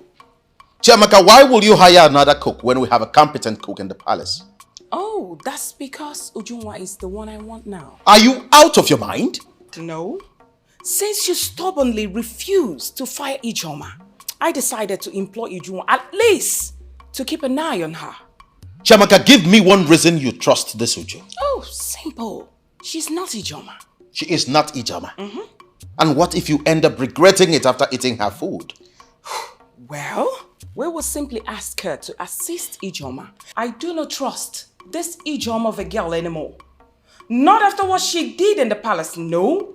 To handle what we eat? No. So I decided to employ Ujunwa. Listen to me, my dear queen. There should be a limit to sentiments. You don't just wake up and fire a competent cook who has been working here in the palace with us all these years just because of an offense she committed under duress. A queen should not be insensitive. And who said I fired Ijoma? I have not. I employed Ujunwa, like I said earlier, to keep an eye. Sweetheart, 2 good heads are better than 1.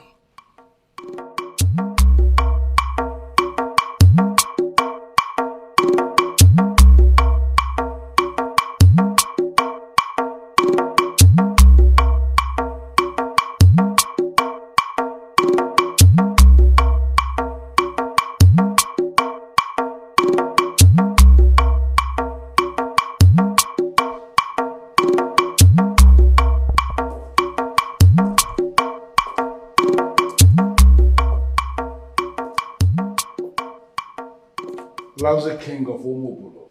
What are you doing here? So you now feel you have what it takes to come into my palace anytime you wish? What do you expect from a man you owe? You owe me, and you know it. Even the sons of history attest to the fact that you owe me. Hey, you shut up. Shut up, you riffraff king of Omobolo people. I owe you nothing. You owe me! You owe me, Okote Kwano, and you must pay back! Listen to me. This is going to be my last courtesy visit to you. The next time we see eye to eye, it must be within the confines of a court of law. Court of law? And who is that fool you are going to engage as a lawyer to represent you in a case involving me? No, who is that fool that will sit in judgment as a judge in a case involving the masquerade of Idu in a court of law? I tell you something. Stop, you braggart. The charm that will eventually kill the charmer will be different from the one he prepared. The masquerade that everyone fears was also decorated by people close to it. And I put it to you today that you have come face to face with a different brand of masquerade entirely. I am not one of those masquerades that people decorate. You are standing face to face with the deadly masquerade of Idu. I am that masquerade who decorates himself. And for coming here today to voice this unthinkable thing, standing before me to speak in parables, I am telling you right here, right now, that the sickness that ultimately killed the elephant actually started from the stomach. I am not here for your empty threats. I wish you were tumbling their head, because you are not a good man. One more thing. By the time you eventually decide to sign those documents transferring ownership of Onwe to me, endeavor to write my name in capital letters.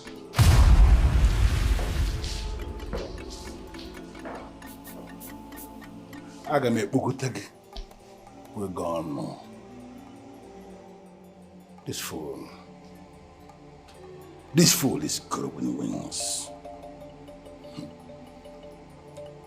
I am going to grind you like a melon.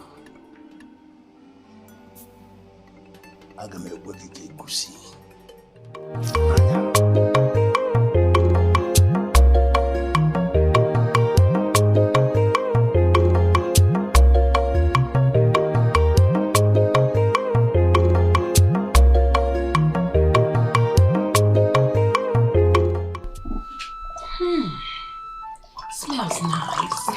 Yummy. I hope it tastes as good as you. I hope so too. Thank you, my queen. Thank you, Your Highness.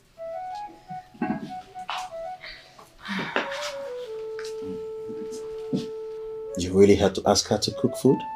Yes, honey. It's her first day. How else are we supposed to be sure that she's fit for the job? Does that mean that IJ is not going to cook again? Oh, I never said so. I just kept Uju there to keep an eye on her. You like it? Sweet. Oh. You win. I will always win. Okay.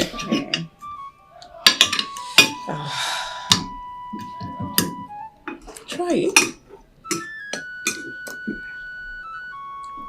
Delicious. I told you. I like it.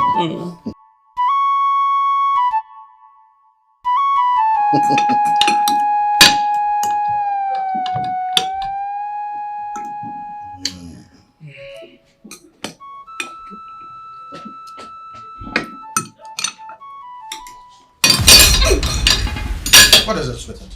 You need water? Have some water. You're good? No!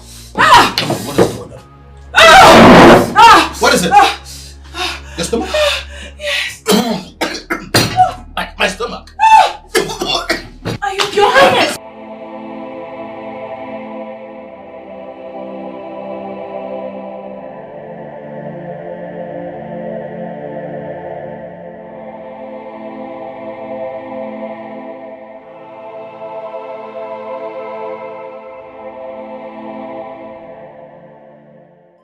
What did you do? I didn't do anything, my queen.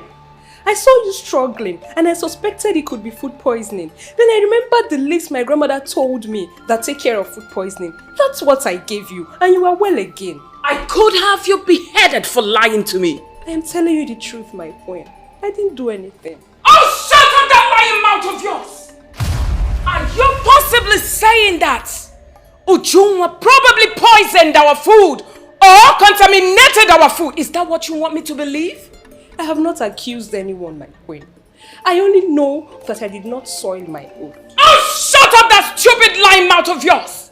What oath are you talking about? Did you forget the same oath when you brought in a criminal to this palace? Come and admit it at once! You are jealous of Ujunwa. I didn't do anything, my queen. I didn't do anything. Are you mad? You think I'm joking with you? Really?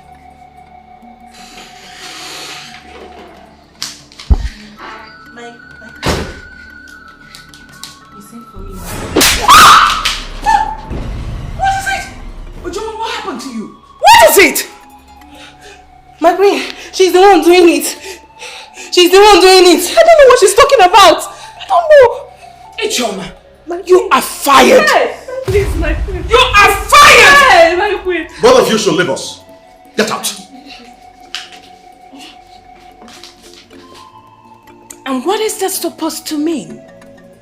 Are you trying to overrule my decision again by saying she's not fired? Chiamaka, when a woman is fortunate enough to become a queen, she must rise above sentiments at all times. You wallow in sentiments and it beats my imagination. And oftentimes I sit to wonder if this is really you or you're just doing this to spite me. Excuse me? Sweetheart, you talk to me harshly because of that thing? There was just an attempt on our lives, but we were fortunate enough to survive it. And the same person who was instrumental to our survival, you accuse? Come on, why not give me time to just work this whole thing out? For the meantime, your new employee, Anijoma, remain here.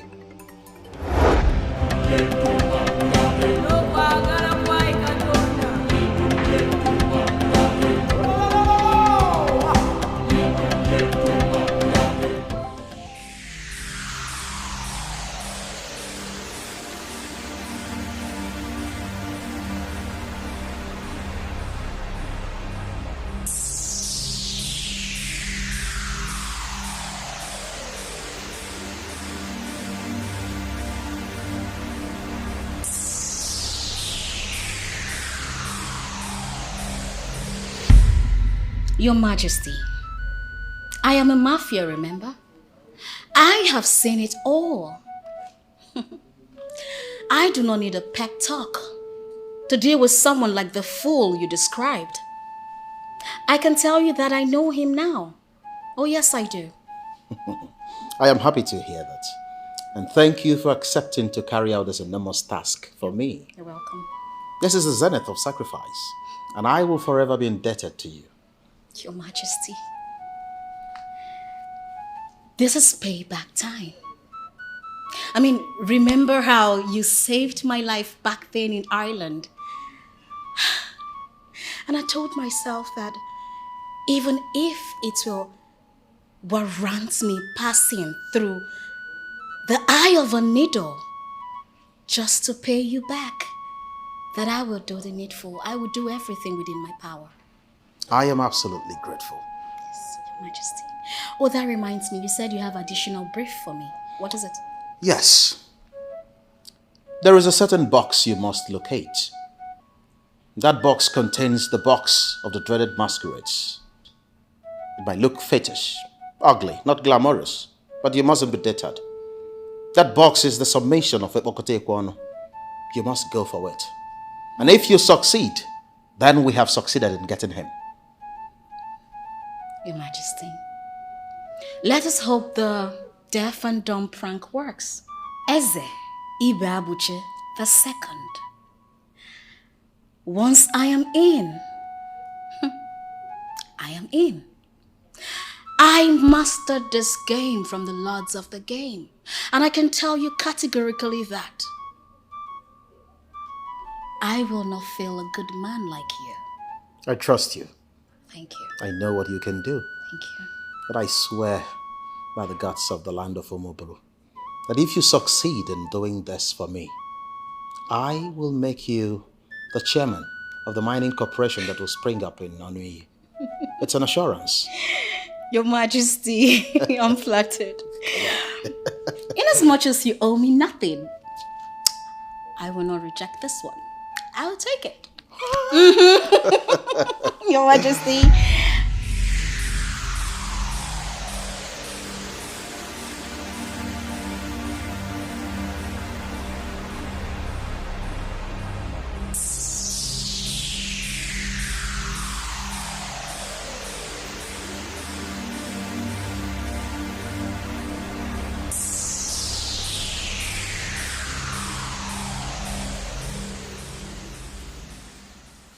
I just had a feeling that this deaf and the dumb woman is up to something. How come she's sleeping? I have this feeling. I have this feeling that this deaf and the dumb woman may have seen what she is not supposed to see. What is it?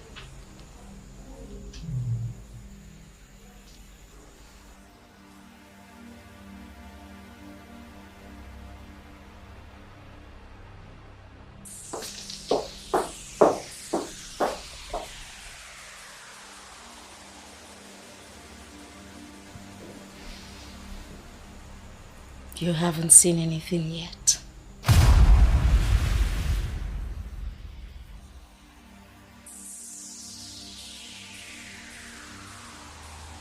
Why was I even bothered? The box is still the same way I left it. And moreover, I carry the key to this room everywhere I go. Why was I so bothered? Ibabushi Mokeke. I hope you have nothing to do with this. If this is connected to you, Ibabushi, I am going to kill you. And I am going to kill you. Slowly.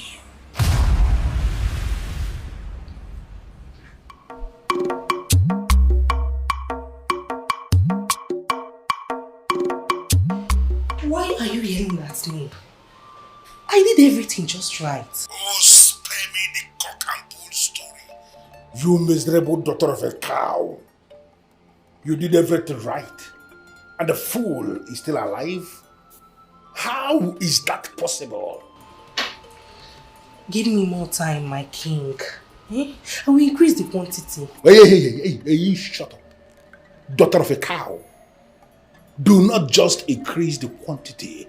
I want you to pour everything. Use everything immediately. Use everything. Using everything, we leave a trace when they die. Listen. Do exactly what I have told you. That fool who is forcing me to vomit what I already swallowed does not deserve to live. Pour everything. Let him die immediately. And those who can trace, they should trace everything to me.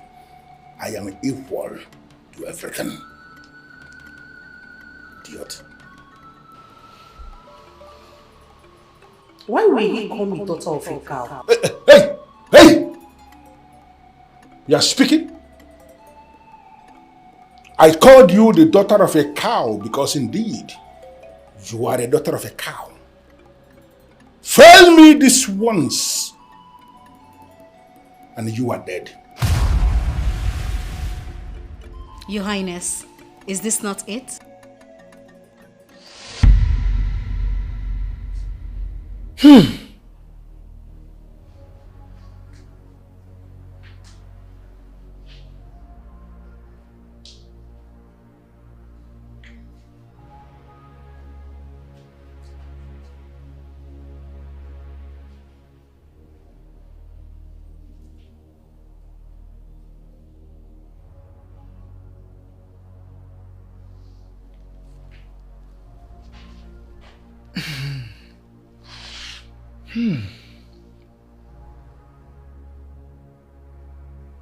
A deaf and dumb woman will make Eze Bukotekwan vulnerable.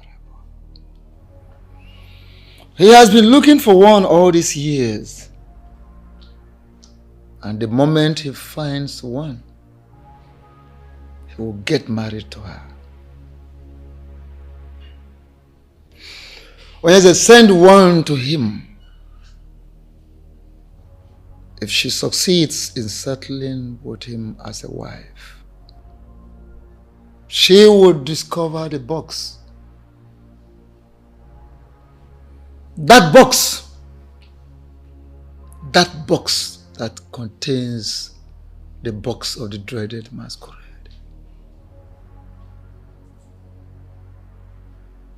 Having achieved that, Onyeze, you have crippled Eze Bukotekwan. Makanana heje nya heje.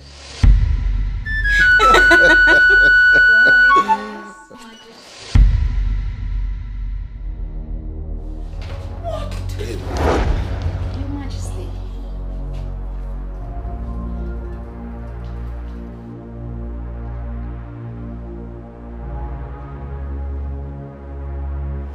You know, I used to live in Europe. What has that got to do with anything? And that I was in school over there. Maybe you didn't get me.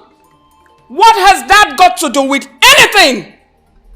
Chamaka, will you please calm down and stop shouting? I once told you a story about a lady I met over there. I met her in the hospital. She was sick and dying, in dire need of help. She needed blood transfusion, and I was in a position to help. I did, and she survived the ordeal.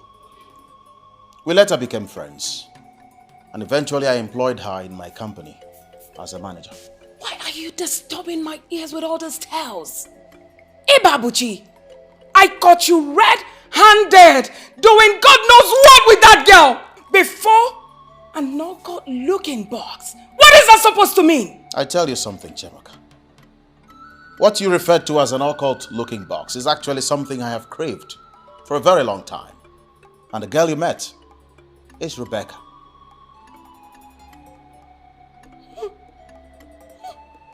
What an insult. Oh, your girlfriend Rebecca finally came back from Ireland. And all you could do is just to bring her to our palace. What for?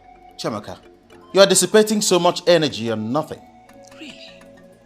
I want you to calm down and hear me out. There is nothing romantic going on between Rebecca and I. I brought her in to do a job. And as we speak, Bokote Kwano has been crippled. I was so excited, carried away by her achievement. That was the reason for the hug. Explain what you mean by she finally helped you. And what do you mean by Ebokote Kwon is crippled? You need not worry, my dear. It's a long story, okay? I'll tell you something. Right now, I am in the mood to hold you in my arms. Come on.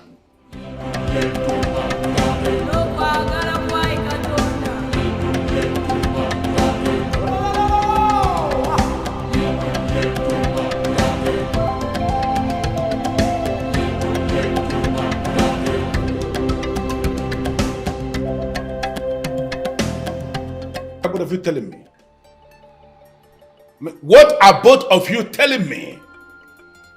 That my wife walked out of this palace through that gate and none of you saw her?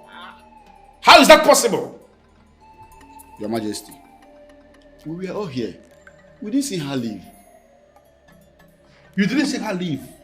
Yes, no, I know. You are now telling me that my wife has become a superwoman, as in she developed some supernatural powers to the extent of leaving this palace and none of the guards saw her? Your Highness, perhaps she might be in one of the rooms.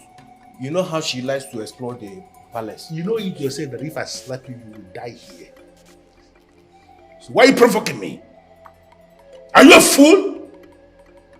My wife is in this house in any of the rooms and I didn't see her. Listen to me, both of you.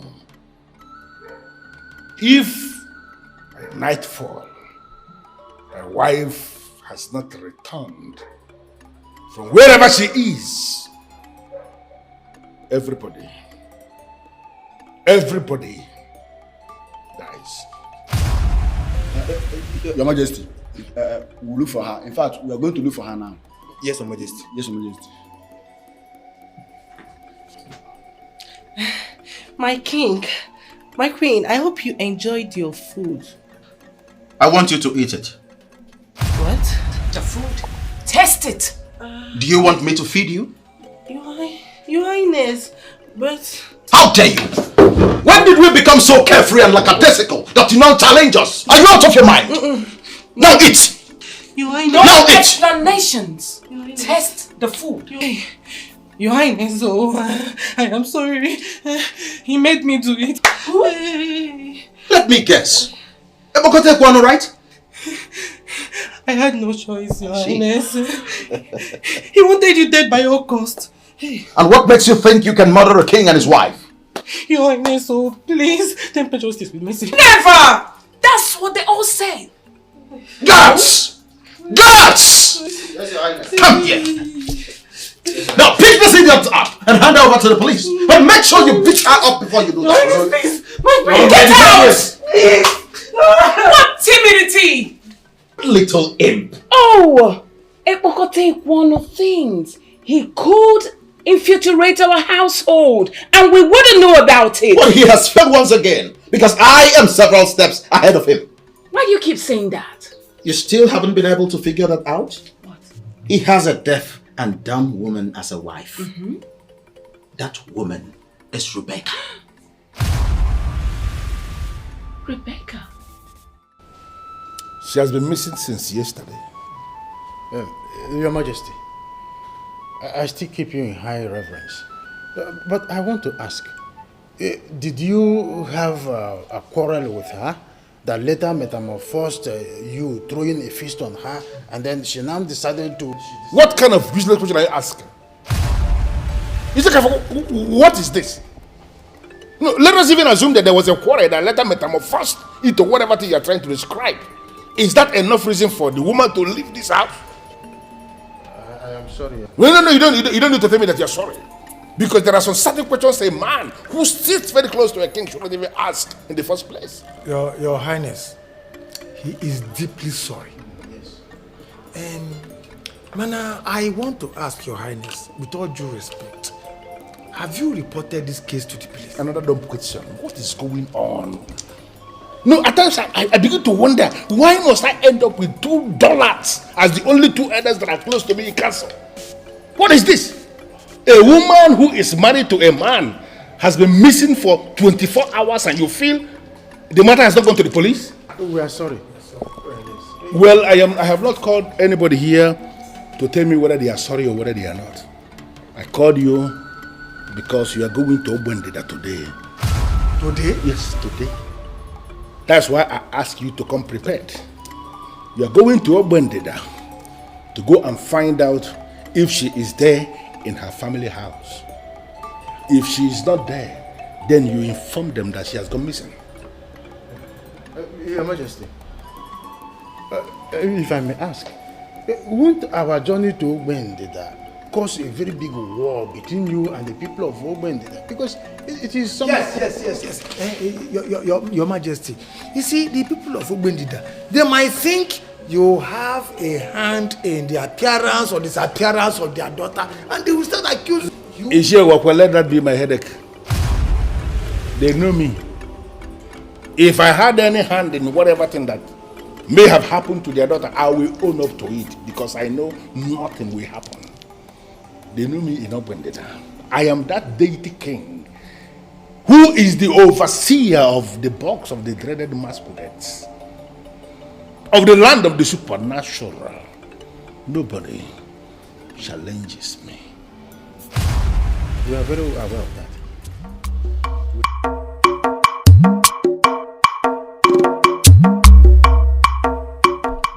Hey, this place looks deserted. Yes, it does. Look at the environment.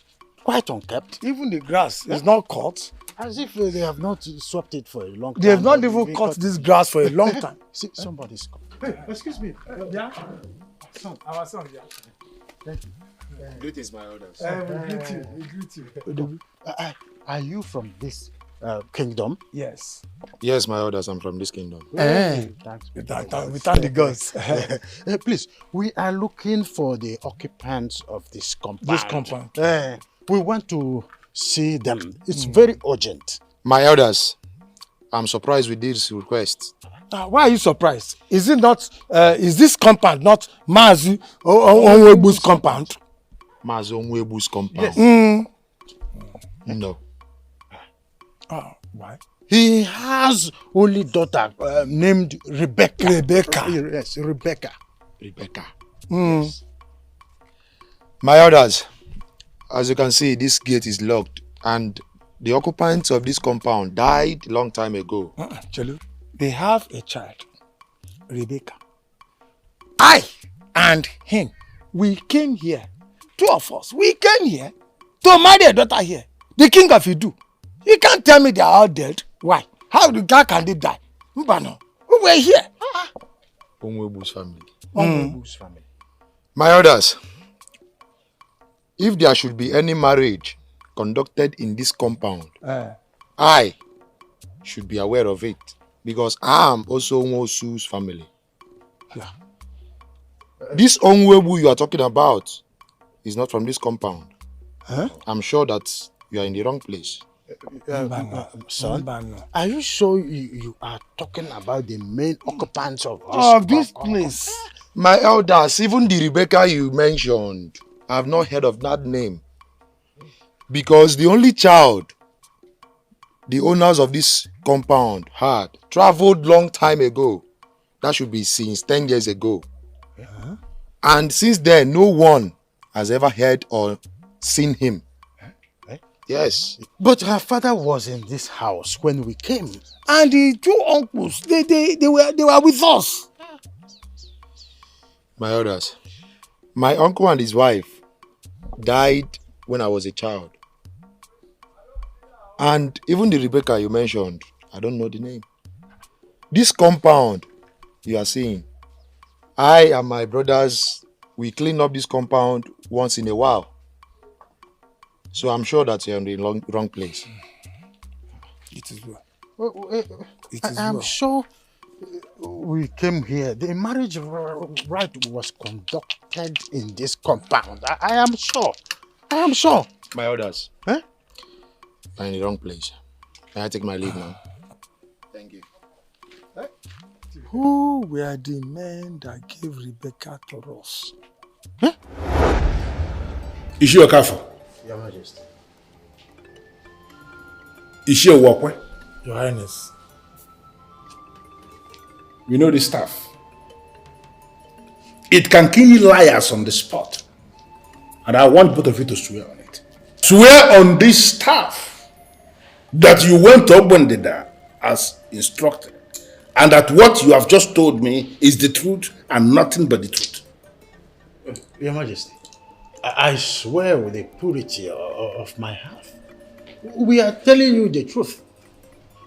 Wakwe and I went to Ogbendida as instructed. And we confirmed that the woman Rebecca was never from there. What? No, you are possibly telling me that all the forces obedient to me went blind and I married a ghost? No. We have not called her a ghost. What we are saying is she might be on a mission. And what mission are you talking about? Your Majesty, you need to calm down at this point. Eh? Because we need to brood together and find out where things went wrong. Yes. Eh? Of course, we need to ask questions. Who told you about that woman, Rebecca, in the first place? Eh? Could it be that something happened in between and we didn't know it before we could say a word? She became our queen, or what? These are the questions we need to ask. And you know, both of you, leave me alone. I will say. Yes, Your Majesty. Let it not be what I am thinking. Rebecca, let it not be what I am thinking. Because I am going to find you no matter where you are hiding. And I am going to kill you. Slowly.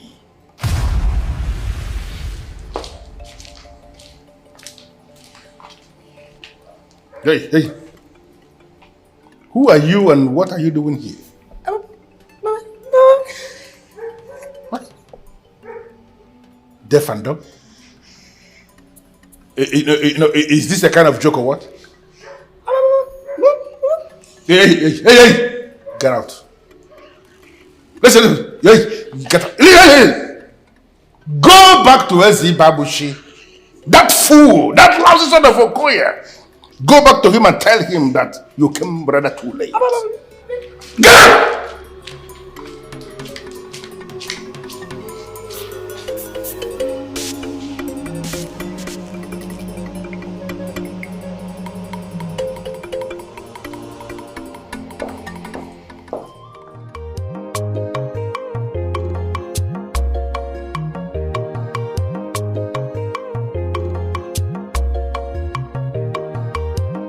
You are the first visitor coming before my throne this morning, and you're not willing to sit? Ibabushi, do you really think you are wise? I know what I know, and I do what is right. It is now left for people who watch me to decide if I am wise or unwise. I don't know how you came to find out of my need for a deaf and a dumb wife. But I want you to understand something. That the deaf and the dumb woman you sent to my palace towards the end of business yesterday came rather too late. I already have a deaf and a dumb wife. Really? That's interesting. And this wife of yours, where is she at the moment? Excuse me? I mean this deaf and dumb wife that you speak of. Where is she? In my palace, of course. Oh, I see. Of course, she is in my palace. Where else were you thinking she will be? Are you sure? What do you mean by am I sure? Listen, Ibabushi, I don't know the game you are playing, but I came to warn you. I came to warn you to be very careful and stop trying. Stop provoking me. Stop making efforts to have Onuyeland back. You cannot. Onuye belongs to me and it will remain my property until the end of time. Your Highness, I am ready to go. What? Hello, Your Highness. How are you? You can talk? Of course I can talk. I can articulate properly. I am an international MC. An international MC? Hey, you mean you are not deaf? Your Highness, people fear you, but it's just a misconception. You are nothing. You are not as powerful as you claim. Remember, I have seen you inside out. And you feel, you lousy woman, you actually feel you can see my manhood and still leave? Who do you think you are? You should be thinking of paying reparations for the number of times you slept with her.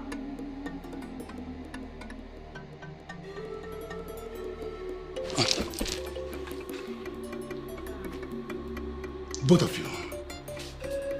I will come back for both of you. And I am going to have my own pound of flesh. Come for you and my own time. What can he do? Nothing.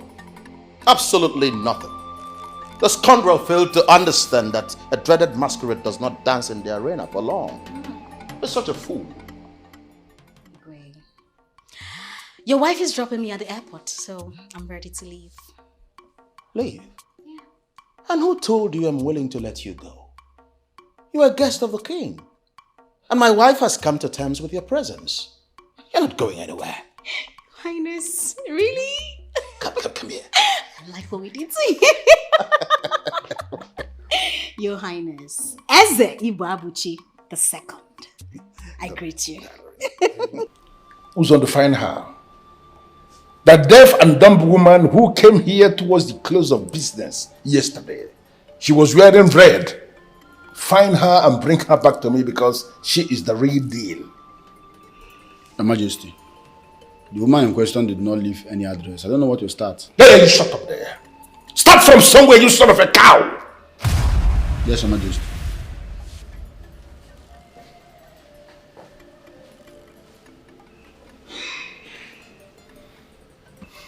Why didn't I see this coming?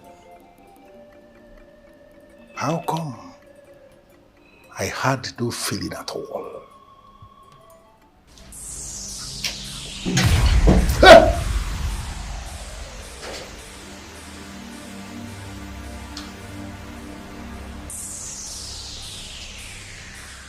The decorated boss of the dreaded masquerade of the land of the supernatural.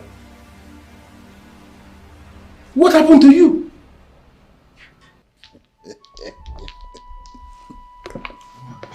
Your Highness, you have never been this excited in a very long time. Can we know what achievement we've recorded as a people? We have achieved something very significant. As we speak, Ebokote Kwano has been crippled. And Onoyi land is now back to its original owners. Wait, Your Highness, how did you do that? I discovered exactly where to hit him. And I hit him there. Your Highness, with due respect, you are speaking in parables. Make us understand. He was the first visitor that came here this morning. Your Highness, are you serious? That evil man was here? I can't deceive you others in council. You see that so-called deity of his that everyone was afraid of? I now have it in my possession. What? You want me to bring it? Your Highness, are you sure of what you are saying? Do you know the implications of having such a thing in your own house? What are you talking about, Ichi? What implication? You are talking as if I have a nuclear weapon in my house. But listen, you need not worry. I want all of you to prepare. Get ready. Because very soon we will roll out the drums. Yeah. We will celebrate in Umobolo. Because something good has happened. I think he has lost his mind. I believe he's high on something. You are right if you say so. Maybe the fight with Eze Pokota Ekwon has driven him to any of these banned substances. Like you rightly said. Elders. I don't think so. Excuse me? Wait. Our king is perfectly okay. Amochaze, what are you saying? What I'm saying is that our king would have not said what he said if he has not achieved victory in the spirit. In fact, Our king deserves our support so that we can together reclaim our land. That land of Nkanyinu. Yes! I thought you had something reasonable to say. I'm telling you. When you have helped the king, reclaim that land and now belongs to the evil king, you can call us for celebration. Oh,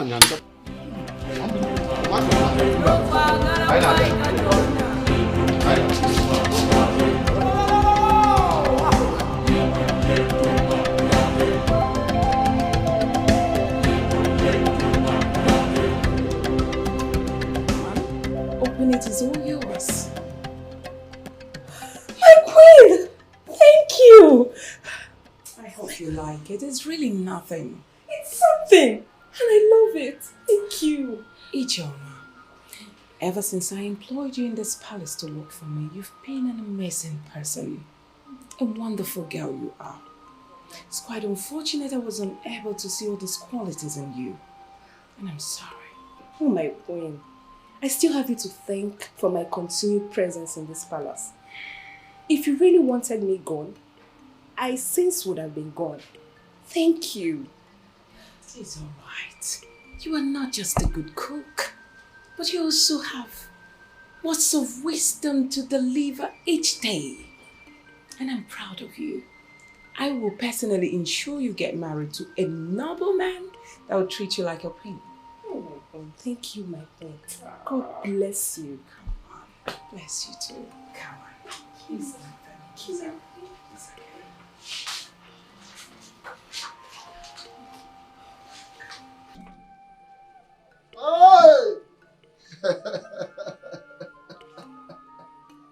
UGEZE! Oh. Ogili. Agagala eri ngwuro. Asni je jo pa machie ya onu. Ugwaru oge ya oda. Aka mranzo na ha mu ikenge wura na ha jo ipeta na emeke mejo oburu agwe. Aso oje akunya chikachita na jan ha ri enu.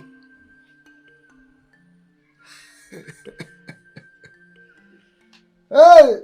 Oh.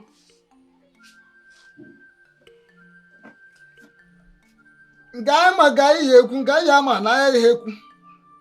Nke furu ka mma ago nke nja ma na mma ha ago. Azụ ihe ngoro na ọjị ka ngoro na nzu ihe ngoro na oso ka ngoro na nkwụ. Ekwe na akpọ m opi na akpọ m oge na akpọ m ọdụ na akpọ m. Eje ma aghere ekwe jezo obi ka ja aghere oge na jezo ọdụ. Azụ na ma nnugbo na bekwe na akpọ dike kpọ ya na ndụ kpọ ya na ọmụ kana ka esi eme n'ụwa ka ekwesị akpọ ya. Ngwanụ degede ndemba anyị na-enye unu na na-ejekwa anyị o anaghị eje nya ahụ eje. Ngwa ofu ikenga ofu ikenna ofu ikenna ofu ezumezu anyị gụrụ ka o ji esi ire o lekwa nụrụ gwa ọfọ nụrụ ohi o UGEZE no.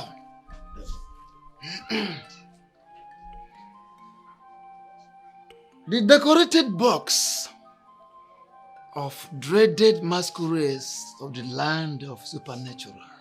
You have found it. Ifugia. Anamatu oto diko no fa ka na zo buru ike. Owo bi amondia na. UGEZE. There was something you told me, and you were very specific. You told me that if I can get hold of this box, which you told me is a summation of Ebogote Kwano's powers, that I have crippled him. Am I correct? You are very correct. Makana, this box is the summary of what makes Eze Ebogote Kwano refer to himself as the deity king. Now watch. As the days go by, you will come to understand the power of what you have done. Hey!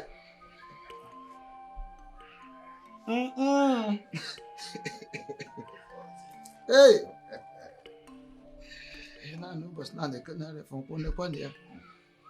As you do, I will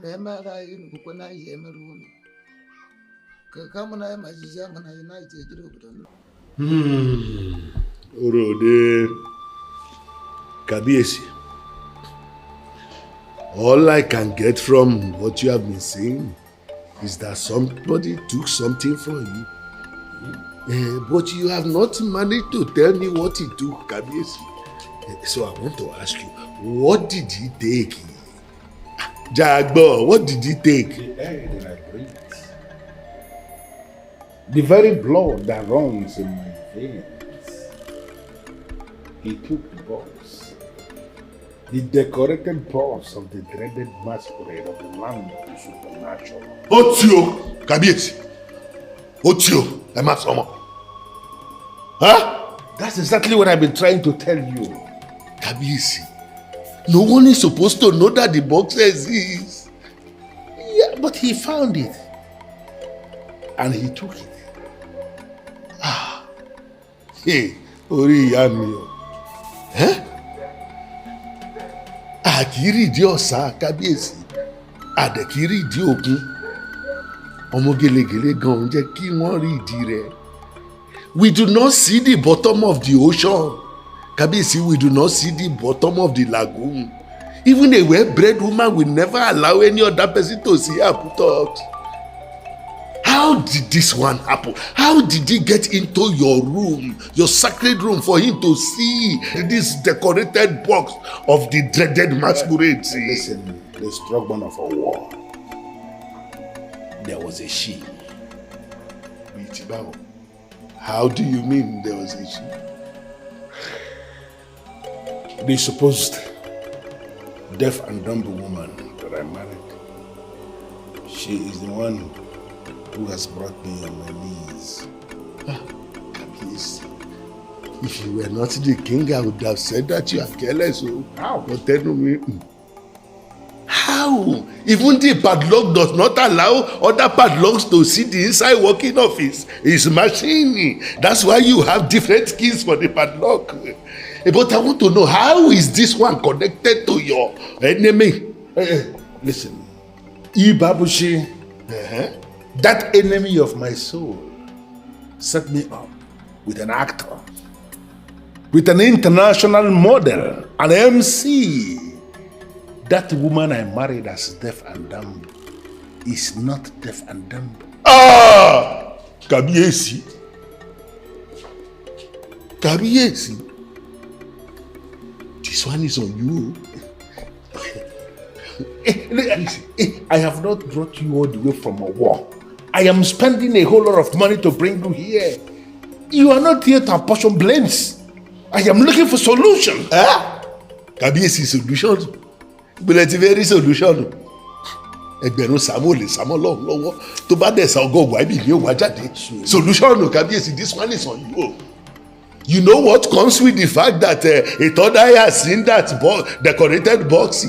Kabiesi, this one, I cannot do anything. No. Odirede, mo relay me. I am going to. No, you calm down. You calm down. There must be something that we can do. You calm down. Please sit down. Sit down. Please. You are not the Kabiesi. I will say you are careless. What must I do? What's your laburu? Kabiesi, Eminishe? What was that? Kabiesi.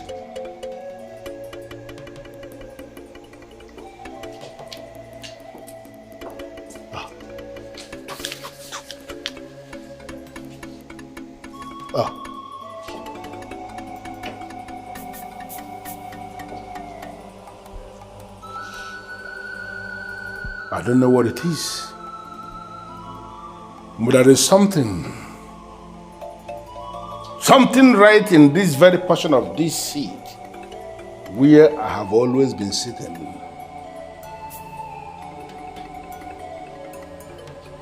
By the lifting of this very staff, I want whatever it is to be neutralized immediately.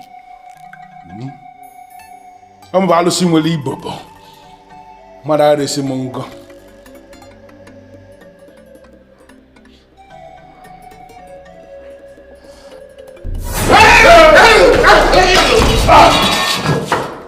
Kabiesi.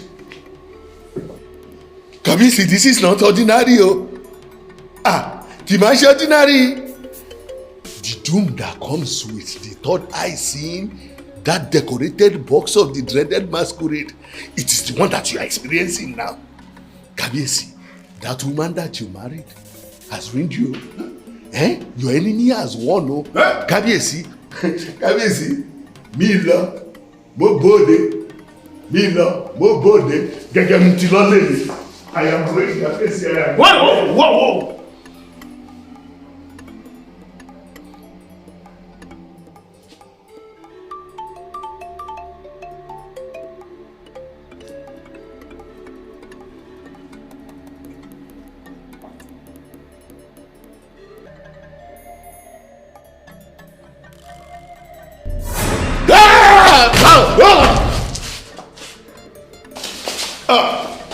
Otio, tógun ẹni bá dáni lójú, àfigbárí. When you are confident of your position in a matter, you can swear by anything. Because the greatest duty one can do to oneself is self-preservation. So, on the sanctity of this staff that Ogun gave to me, I swear that I never asked him to kill anyone. Whatever it is that has risen against him should deal with him alone and leave me out of it. I am saying this because my hand is not there. Already, I cannot sit where I have sat all my life. And I cannot touch the staff of the kings of Edu. What is going on?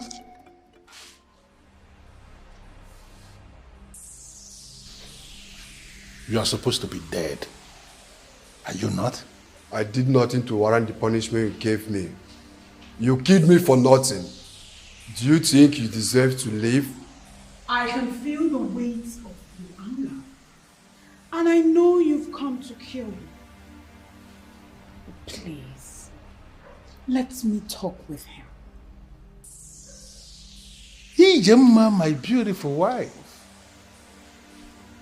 I can't believe you have come to save me. You know I have really missed you. After you killed me, rest in peace, son. Leave the fight for me, like I told every other ghost out there hunting for him. He has a lot of debt to pay.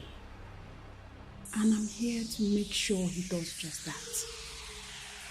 After which, I will bring him to you on a platter of gold. I implore you, please go back and continue your rest. He was my husband, and he killed me. Let me handle him.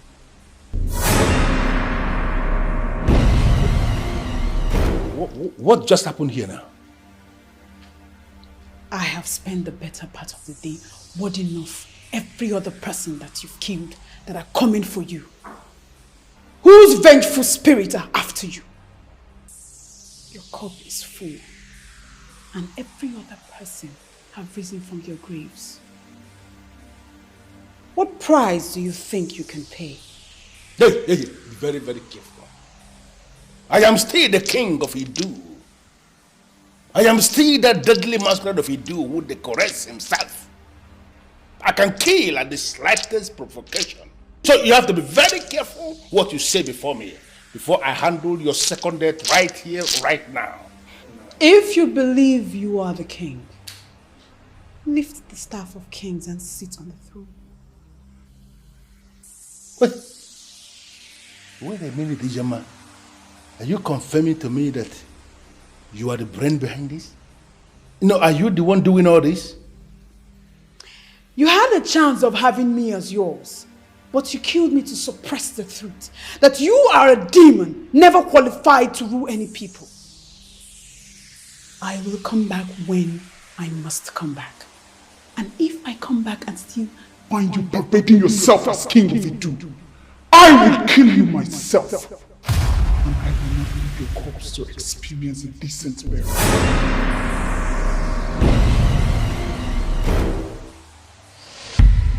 What is the meaning of this, Ijem? Ijem, you are caught red-handed in my secret room. What are you doing here? And how did you gain access into this place? My great husband, I'm only concerned about you tomorrow. Charms will fail you someday, and you will remember that Kadike, the priest of Idu, ministers of an ancient that is more powerful and sacred than all the powers of the occult. You are concerned about my tomorrow. And that is the reason you gained access into my secret room. Ijama, for coming here. For coming here into this sacred room that houses the decorated boss of the dreaded masquerades of the land of the supernatural. You will not live to tell the story. No! Do not kill me today, or you will regret it tomorrow. I am the gift from the gods to you. I am the one that will lead you to that powerful arena where you will command power. Be a man of power, not a man of intimidation. Ijama, I am not going to kill you today, for you are dead already. When you meet the devil, tell him that he was the one who kissed you. No, please.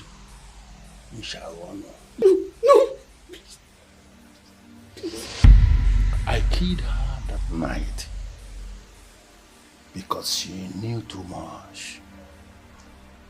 Why does it appear as if indeed she was right?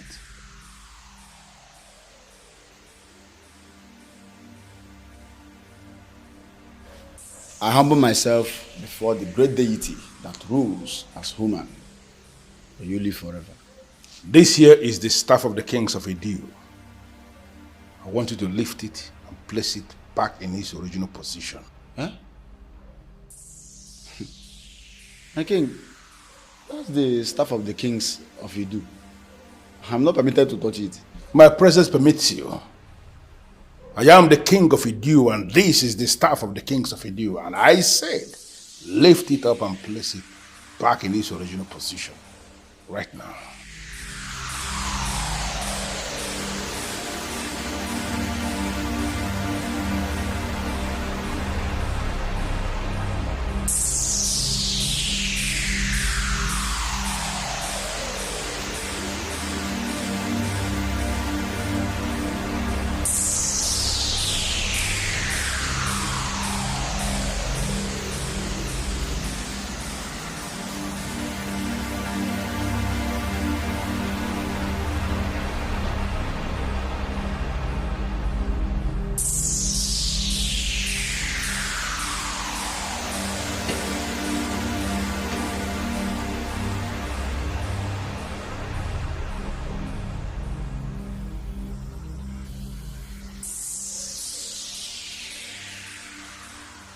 Your Majesty, I've been looking for the woman since yesterday, and she's nowhere to be found. Forget the woman. The woman is overtaken by events. I want you to go to the house of Ogbuefi Ukadike, the priest of Idu. Tell him that I said he should see me here immediately. As it pleases you, Your Majesty.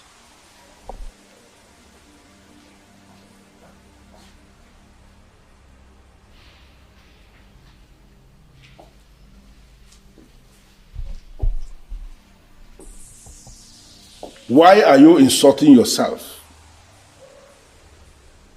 You will not allow me, the king of Idu, to touch you. But you will allow a slave to do just that. Why?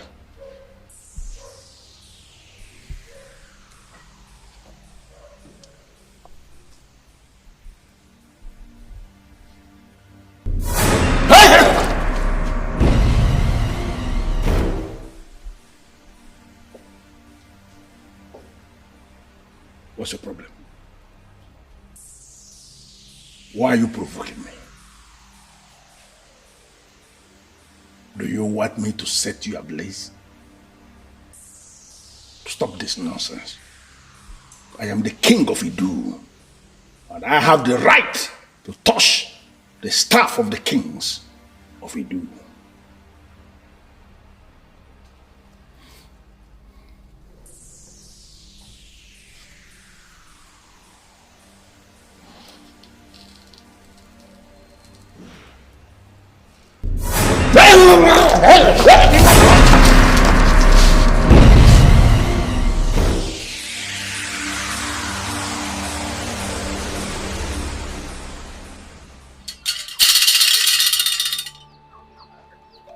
That abomination who calls himself Ebokoto Ekwonu was never a king. He acquired power and intimidated the men in council, and they crowned him. Go back to him. Tell him that he cannot summon a man like me. Ogbofe Kadike, the great priest of Idu, please, have mercy on me. I cannot tell the king what you just said.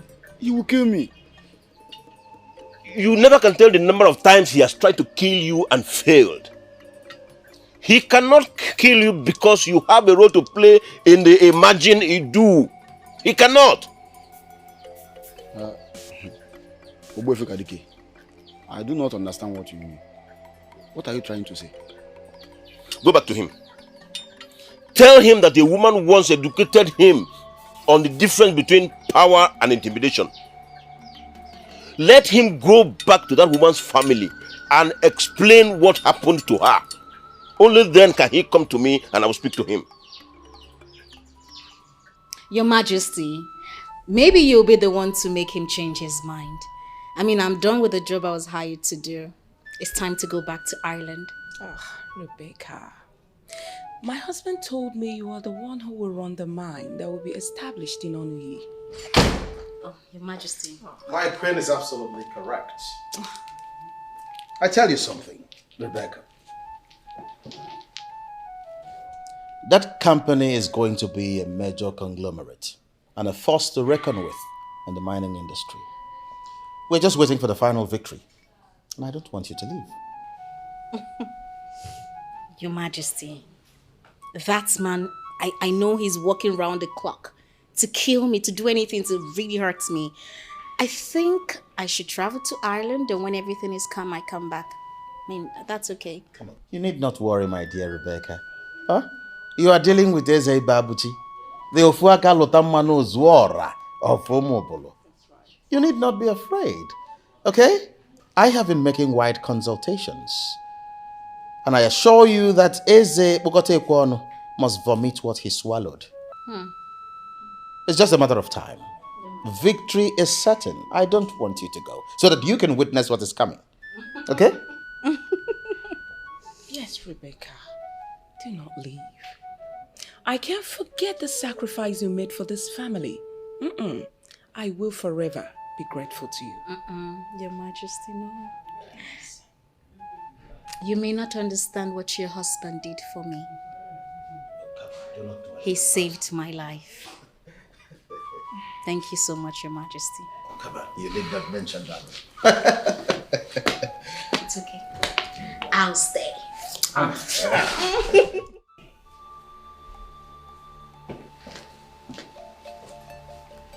Your Majesty, why are you not on your seat?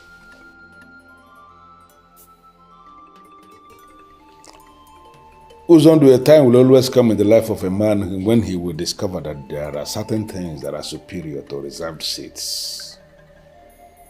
That may be the point I am in now. Where is the man I asked you to go and bring? Your Majesty, he was very emphatic and bold. He said a man like you is not qualified to summon him. I'm yet to recover from the shock. Ogbuefi Kadike said that to you? Yes, Your Majesty. He said that a certain woman once educated you on the difference between power and intimidation. He said you must first go to the woman's family and explain what happened to her. Then, when you must have done that, you can now come to him.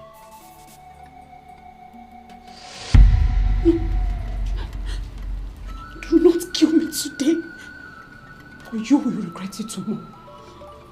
I am the gift from the gods to you. I am the one that will lead you to the powerful arena where you will command power. Be a man of power, not a man of intimidation. Power and intimidation. Could she be the one? Your Majesty, do you know her? You know what? I want to be left alone. Just go. Find something to do. I will send for you when I need you. But in the meantime, call me the head of the maidens. Your Majesty, I'm the only one here. They are all gone. I didn't hear you say that. What did you say? That is what happened, Your Majesty. They called me and said that the late queen appeared and asked them to run out of the palace or she will kill them.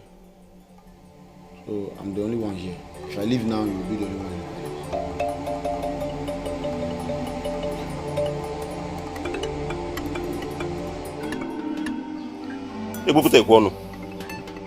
I gave a specific instruction and I know that noble guard delivered it as given. Why didn't you do what I asked you to do? Obefi, I decided to come and see you myself because I know you can solve my problem. We are supposed to be working together and you should be able to cover up for your king. Eh? If I should go to Ijema's family and open up on what happened to Ijema, you know it yourself that I am going to lose the throne. But there was never a time you had the throne. What? Yes. You've always been a pretender and the gods purposely allowed it so you can fool yourself to the extreme. Because they wanted the next king to come of age. He will be crowned and there's nothing you can do about it. Hey. Wait, I want to understand this thing. You are telling me that you are planning to crown another king in Edo, where I am king already? Who is the person? Good question. Good question. Someone chosen by the gods. Someone who will lead in the cleansing that is coming to Edo. Someone who will not take things that do not belong to him. Someone who has the fear of Chukwu Biama. He will be crowned eventually. But he will still remain relevant in the imagined Edo. What kind of useless relevance are you trying to place me in? I am already a king. I don't understand what you're talking about. Listen, we can solve this problem. I apologize that I have undermined you all these years that I reigned as king. I want us to start making amends. Because you are the chief priest and I am the king. We should be working together so that if there is anything that comes out, then we will be able to share it.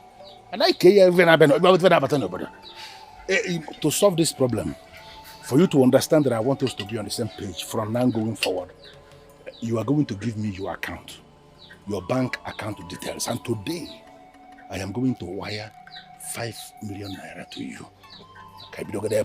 Hajewuna tede, Hajewuna tede. Whatagwo mede tamgrede, ta no biede na. Whatagwo mede tamgrede, ta no biede na. Good money, not a day. You may as well offer me your blood in a basin. It won't move me. It won't. The gods have finally risen up against you, and there's nothing anyone can do about it. Go to the family of Ijema. Explain to them what happened to their daughter. If they decide to forgive you, if you want to compensate or console them with your money, it's none of my business. For me, I don't need that money. I don't need your money. Not now, not ever. 5 million naira. Yes. What? How dare you? How dare you lift the staff of the kings of Edo from his original place? You sort of a cow. Who asked you to bring it here? Your Majesty, you asked me to lift it earlier in the day. And so what? So when you left, the late queen appeared to me and asked me to take it to the chief priest. Never. She is talking nonsense. You see why she died? Have you seen why she died? Even when she died, she's still causing confusion. This is the staff of the kings of Idu. Property of the kings. It has nothing to do with this man here. This man here is the priest. He has no business whatsoever with this staff. Now I order you to take it back to the palace now before I kill you here. Move! A man whose chi has deserted, a man who has lost the protection of his chi, cannot order around that man whose chi is following. And what do you mean by that? Ubefu Kadike.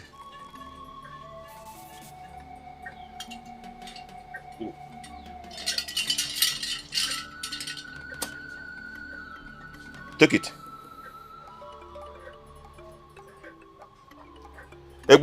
Take it.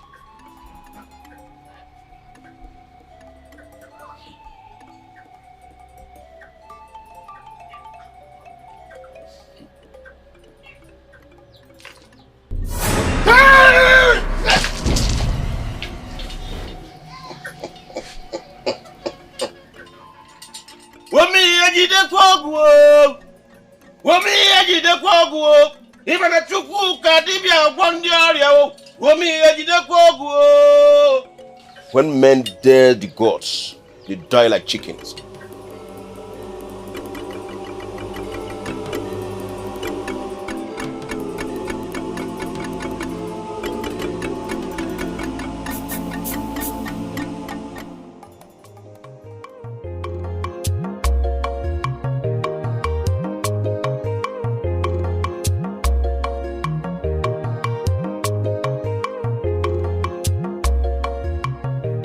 I am not supposed to be happy that a fellow man like me is dead. But in this case, I am super happy. You know why? I got back my land. Isn't that what I told you? That God will never forsake his At all, at all. and he will answer at his own time. How do I look?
There is someone chosen by the gods. Someone who will lead the cleansing that is coming to Idu. Someone who will not take things that do not belong to him.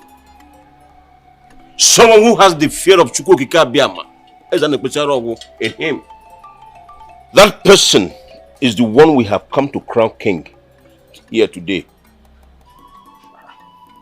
And that person is you.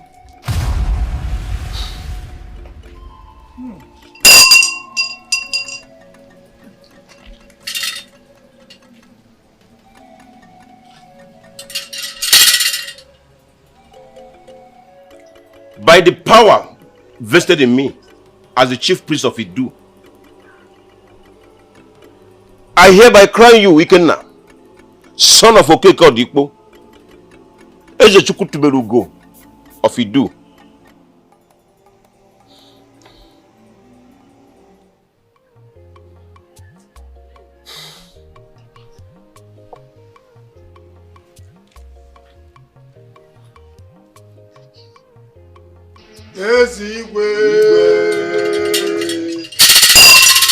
I am a very happy man.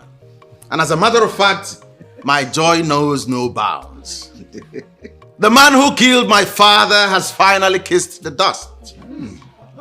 And that which he criminally took from us has been retrieved. Bam! Yes. Today we make a toast a toast to victory and to resilience.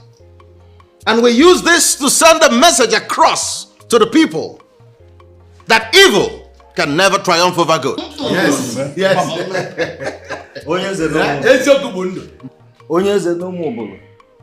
You are indeed a different species of king. Your Highness, Odogo Kebo, Nalonya Makana, Ogibo Fuaka Lotalomanu Zulora Ninono, Odogo Kebo. And for ensuring this victory, for challenging and winning that evil man that nearly crippled Omobolo and making us part of his kingdom, we hereby renew our hope in your ability to rule us. You will remain our king. Because we are convinced beyond all reasonable doubt that you are going to take us to greater glories. Your Highness. Cheers to success. Cheers to success. Your Highness.